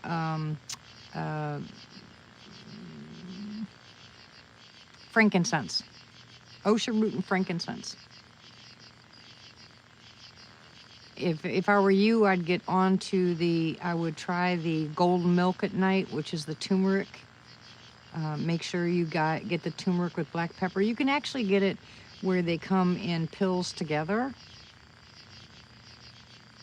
Nope, it's not a yellow-bellied sapsucker. It is actually, it's got a name for it, but it is a woodpecker, and it's called a something woodpecker. I'd have to look it up. He actually has a book of Oklahoma birds. Because we sit outside and he'll ask me what that call is, or that call is, or that call is, or he'll tell me what they are. Anyways, I was going to say, what you need to do is you need to make sure that you... Ooh, Sharon, sciatic. Okay, turmeric milk. They have turmeric with black pepper pills that you can open up and put in a little bit of milk and drink before you go to bed. It helps a lot.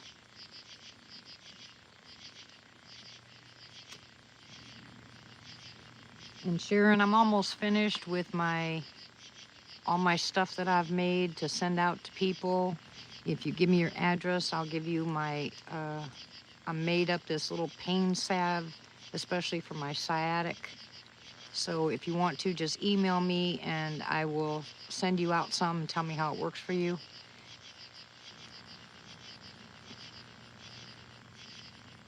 That's talking.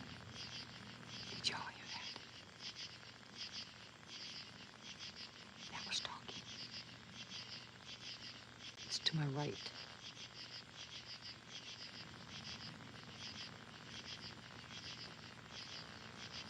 Hopefully the OSHA root stops it. I mean, that's the whole reason I did the research, because Denny has arthritis, rheumatoid arthritis, and psoriatic arthritis.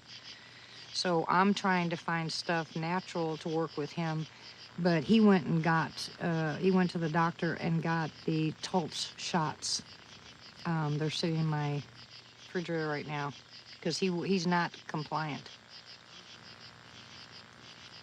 Yeah, Tony, I did a roundhouse kick, and I was kickboxing, did a roundhouse kick, and that's when I did mine. Hey, Mike, how are you? You start out first you got to start out and just take one and make sure you take it during the day with someone around you, because like anything else, there can always be side effects, or you can have an allergic reaction to it. So just take one pill of the OSHA root. The milligrams are all the same, however you buy it. So just take one pill, see if you have any reaction to it. If you don't have a reaction, then I would say the first week follow the directions on the bottle. After that, I would double it, and then email me and I'll give you the other, there's some other stuff that you can take. but it requires me knowing some more stuff about your, you know, your situation. So, oh, ibuprofen never worked for me, Tony.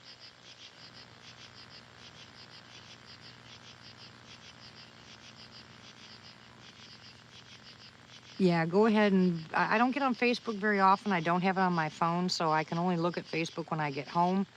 I work the next 2 days, then I don't know my schedule after that. So go ahead and put it on Facebook, Arena, and I will go ahead and get to you as soon as I can. Yeah, Tony, I found out that the stuff that works for my sciatic, uh, the stuff that I'm making, uh, works fairly well on my sciatic. The CBD oil 4 times a day has helped it tremendously. It's 1,000 milligrams CBD oil, and I take a half of a, because you, when they tell you to take a dropper full, it's only a half a drop, half one.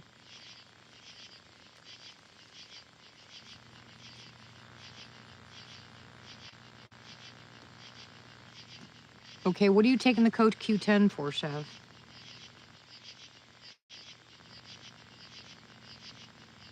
Thank you, Sharon. I appreciate that. I could still write more for that book. I've got a lot more things that I want to add to that book. Thank you, Martha.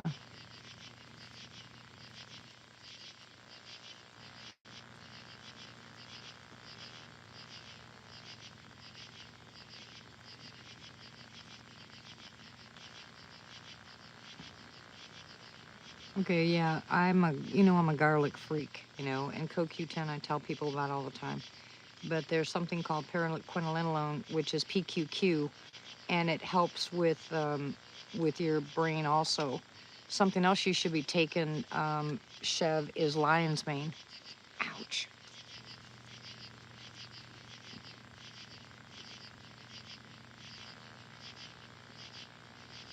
Welcome back, Tony.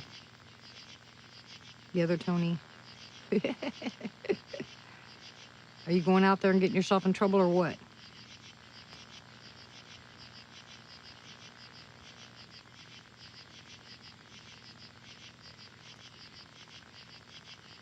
My friend there, Tony, who was our guest tonight, is a plethora of knowledge, and I'm really happy that he came on, and I can't wait till he comes on again. We have a lot in common. Of course it is. It should be to everybody, but I understand what you're saying, Chev. Yeah, very important. Take the PQQ and take the lion's mane. I promise it'll help you. Oh, okay.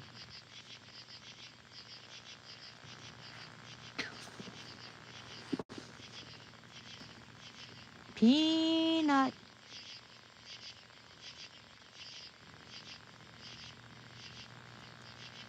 Yeah, I need some time to sit down, but I have a couple of other things I want to add to the book. That's a lot of the new stuff that I've started using for people, that I've tried and tested that's actually worked. So that's why I want to add it. My book is free, Arena.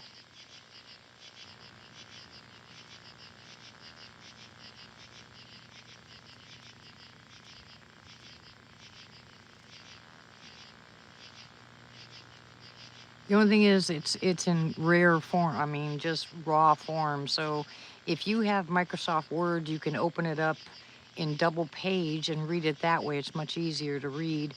But if you just read it, open it and with something else and read it the way that I wrote it, it's not been published or anything like that. So it's hard to read because when you scroll the pages, you get a whole page of nothing on it because I couldn't place a picture, where I wanted to put it. So, yeah, you might want to send me your email address again, Chev, because, this is a different computer, and I don't know if I still have your email address or not. I might, but I think it was on my old phone. So if you would just, Martha posted my email address. If you would just email me, just write in book, and I'll go ahead and send you the book. But God told me when I wrote it that I couldn't, that he gave it to me for free, so I had to pass it out for free. Doesn't mean you don't, doesn't mean that, I mean, I could publish it if I wanted to go that route, but I'm going to do exactly what he told me to do.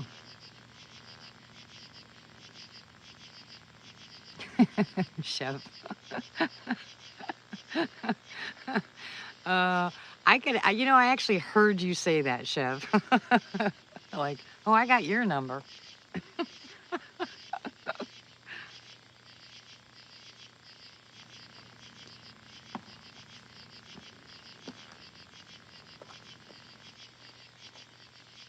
Oh my goodness. 2 more days of work the rest of this week.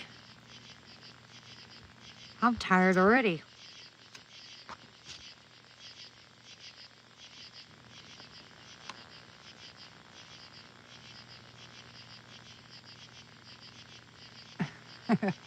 You guys are sweet. You don't have to. But I did find out that, I've been getting a lot more, I've got a lot more people asking me questions about other things. And so, you're funny. They've been asking me about other things that are not in my book. So I'm going to add them to the book because it's tried and tested, things that actually work. But anybody that has arthritis or rheumatoid arthritis, stuff like that, look, it's different with every single person. It's not, they don't always get the same exact things, and they don't always respond to medicines or herbals the same way. So, what worked for Denny worked really well until we ran out of money. And then we ran out of money before I got a job, and then he stopped taking it. Well, he got so bad that I had to take him to the doctor because his hands looked like they were falling off, basically. And she gave him 2 shots of the Taltz, and it cleared it up. So, and the Taltz shots are like $10,000 or something like that. And so he called the company, and the company actually sends the medicine directly here. But like I told you, he is non-compliant, so I can't get him to take the medicine every single day and put the cream on that I gave him.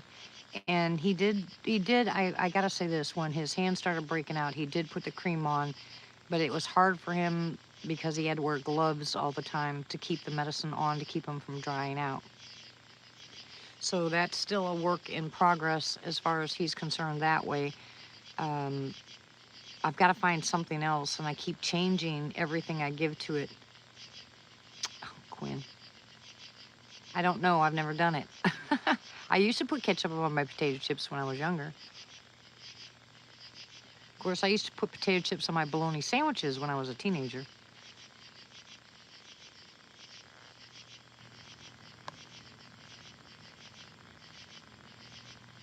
Oh, no. Don't cut down your weeds. You need them.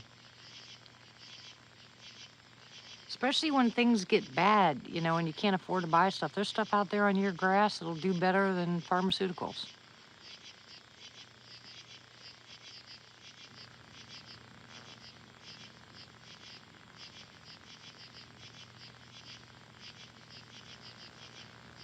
Yeah, you need to post some, Typical. Send me a video. Do you know how to post them to your email?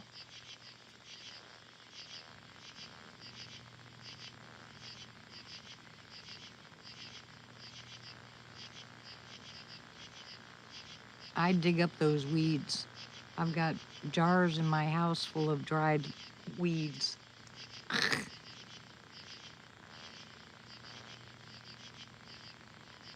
Send me your video, hon.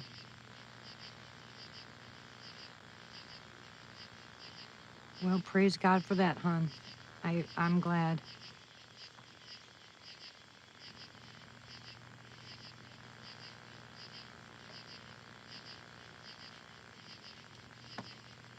Oh! I know you all heard that one.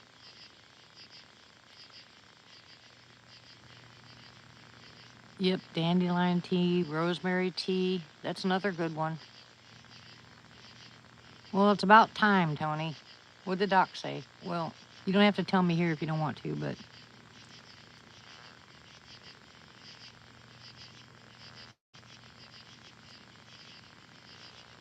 Yeah, start digging them up. It's that time of year, guys, especially when it's dry like that. He did not, Tony. Get those things dried out as best you can. Put them in a... Yeah, if you have them out there, dandelions will, you know... Dandelions will continue to spread. Most people think that they're just an obnoxious weed, you know, but there's stuff out there that, let me tell you, they are so good for you, really good for you. And you can use the dandelion tea as coffee, you know, the root. He quit, really?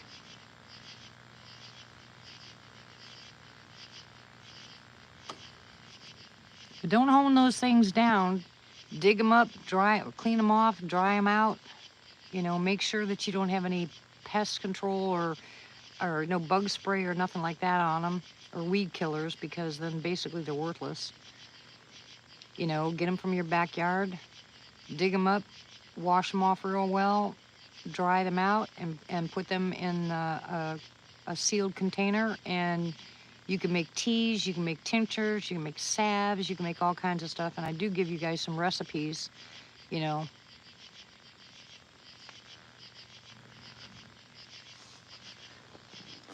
Ouch. Ouch. I gotta find another way to sit. Oh my gosh, my back hurts. Oh my goodness, Tony. Moon pies aren't gonna help you. That's part of your problem. Get rid of those stupid moon pies.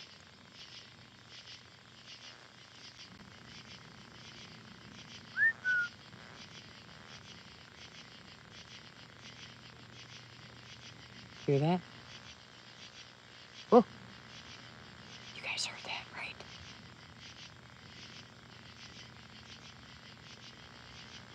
That's okay, typical. You can, if you want, you can go back and listen to him. Tony's got a lot of experience. You know, he's been doing this a long time, and he's got a whole bunch more stories that he could tell us. You know, but look at it as it was. We were on for almost 3 hours. You know, but you know how I am. We just jaw jack like crazy. Chev, you're bad.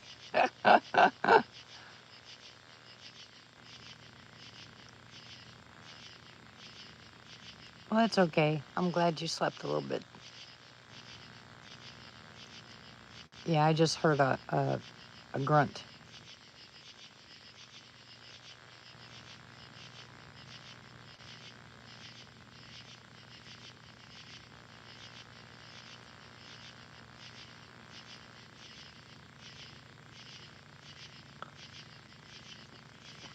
Come on, babies.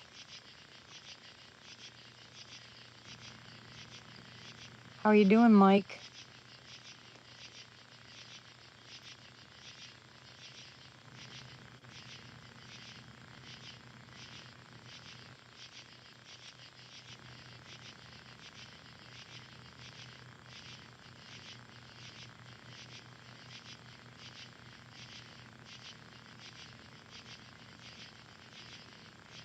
No listening.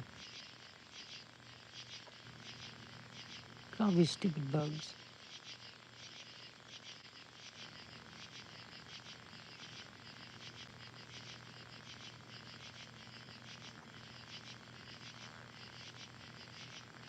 Glad to hear that, sweetie.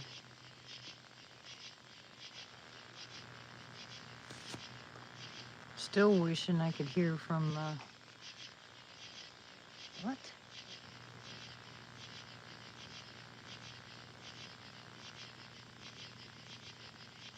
Still wishing I could hear from Jamie Harms. Haven't heard from her in so long. There's a lot of people that I haven't heard from in a long time that I'm so worried about. I pray for them all the time, just hoping and praying. 'Cause I know since that whole bananas thing started, a lot of people had so many issues.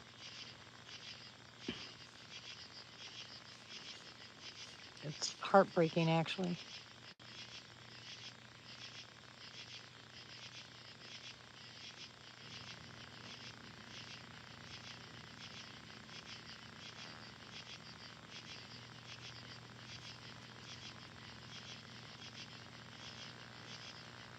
This is too funny.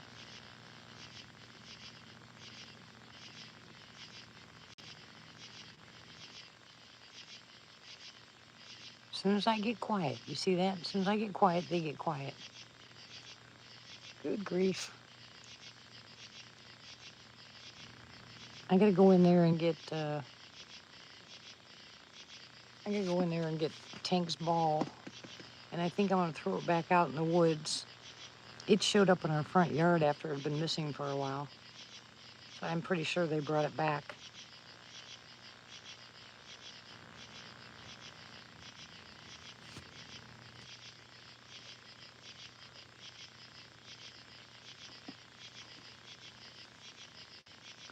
I'm getting sleepy. I think I'll go pretty soon. I gotta go to work tomorrow.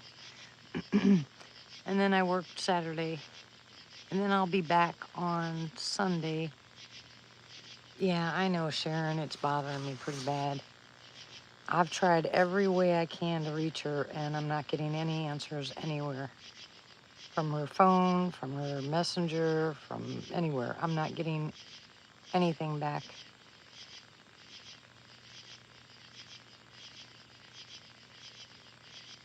I haven't heard, there's a lot of people I haven't heard from in a while. How's it going, Duke?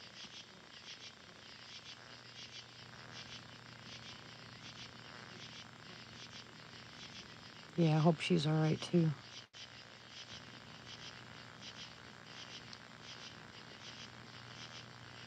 Yeah, I know they do, Tony.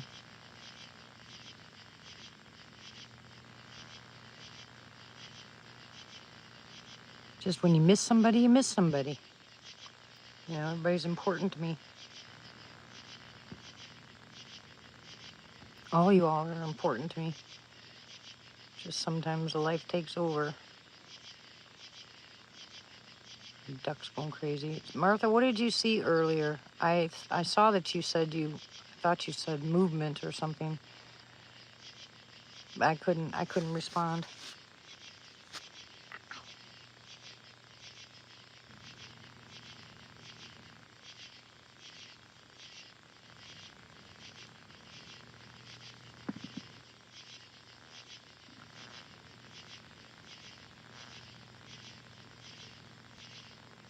Ooh, sweet. Yes, I do, Chev.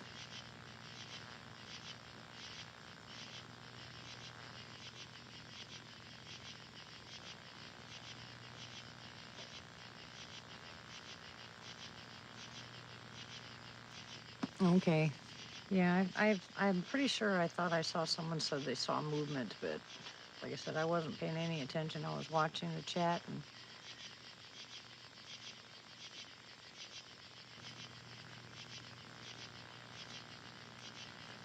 I'm sorry to hear that. Like I said, I've apologized. You know, there's been so much going on here. It's crazy. And I just kind of lost. There's no way I could have gone live. I mean, just with all the stuff that was going on. And I know Martha and I were talking about it, and she said I should still go live, you know, because, you know, but I couldn't. I'd come home, I was so tired. And sometimes I'd have activity, and sometimes I was just downright crabby. Or crying or something. Okay. So something just got thrown on. I've got an umbrella here, and it's open and it's laying next to me because it was starting to rain. And I put it behind me, and something just got thrown on it. Hello, Peanut.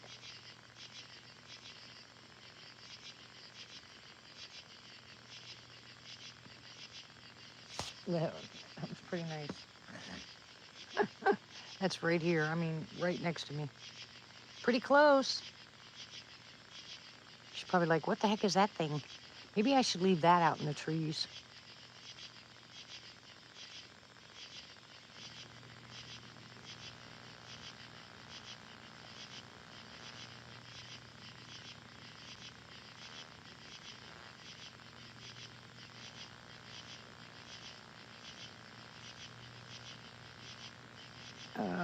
Yeah, that stuff's just craziness.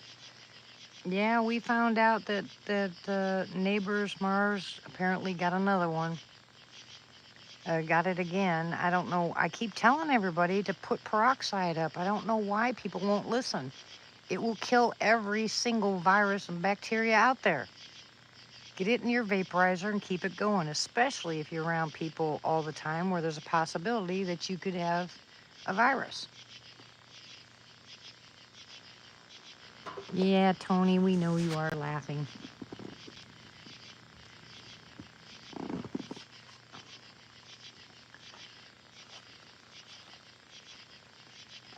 Oh, geez. So what's going on with you guys?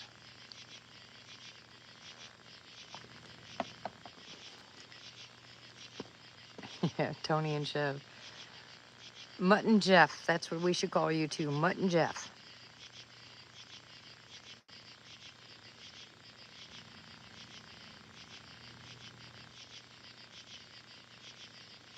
Isn't it peaceful out here? It's so quiet. Yep, Texas, how are you?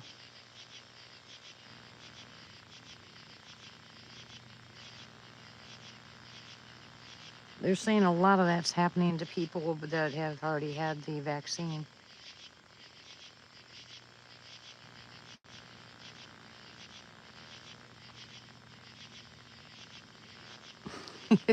You sound like me. I'm fine. No, I just say when I'm fine, I just say I'm ducky.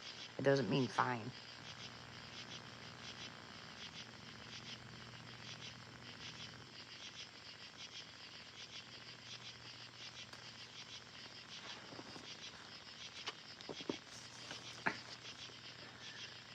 Oh, what a day. At least it broke the 100-degree temperature with that supposed storm. Good grief. Yeah, I agree, Texas. That whole bananas thing just threw me for a curve.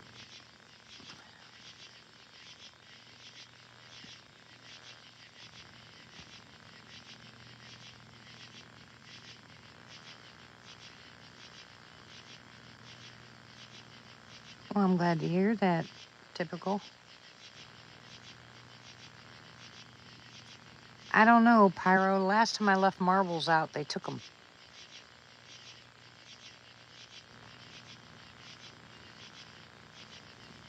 Well, they only took a couple of them. They always took the big one, and then they would take the blue ones. The ones that were left when we took video, that was up there in Findlay. They left the yellow, the pink, the red, and the green one, and they took the blue one, and they took the big marble, the shooter. They never brought that one back. They done stole that one.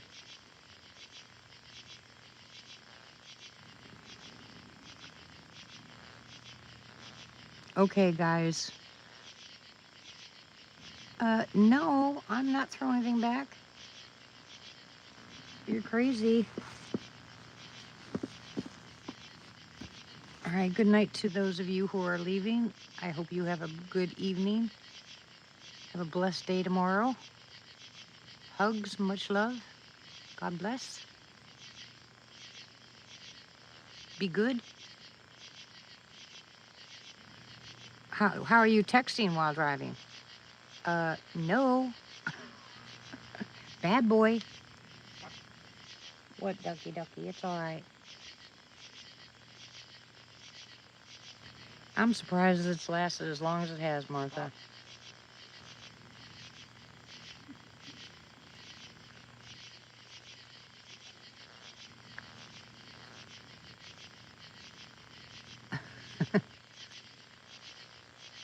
Yeah, whatever. Yeah, I'm not, I can bring the stick back, but I'm not bringing it back tonight. Not happening. Besides, I don't have any feet on, you know? I can't go out there barefoot. Too many nasty things.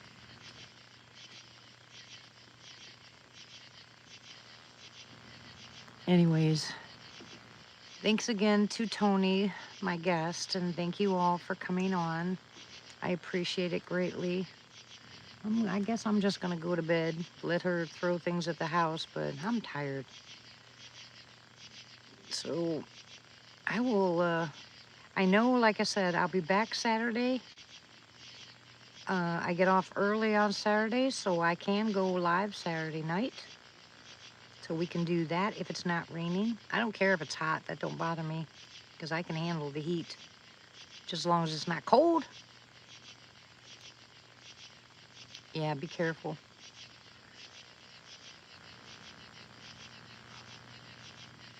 What? No. What? No. What? Whatever. Anyways, love you guys.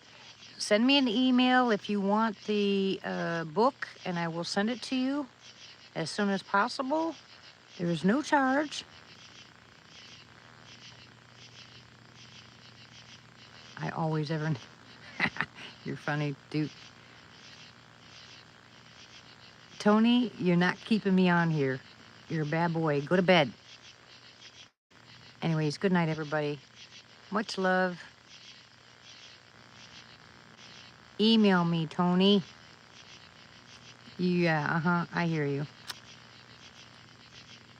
Well, blessings to you, Sharon. I hope you sell a lot. Blessings to everybody else. Good night. Much love. God bless. And be good. Don't forget your prayers. Oh, now I hear it. Okay. All right. Good night, everybody. Thank you for showing up. I appreciate all your support. Love you much. Bye. Ooh, howls.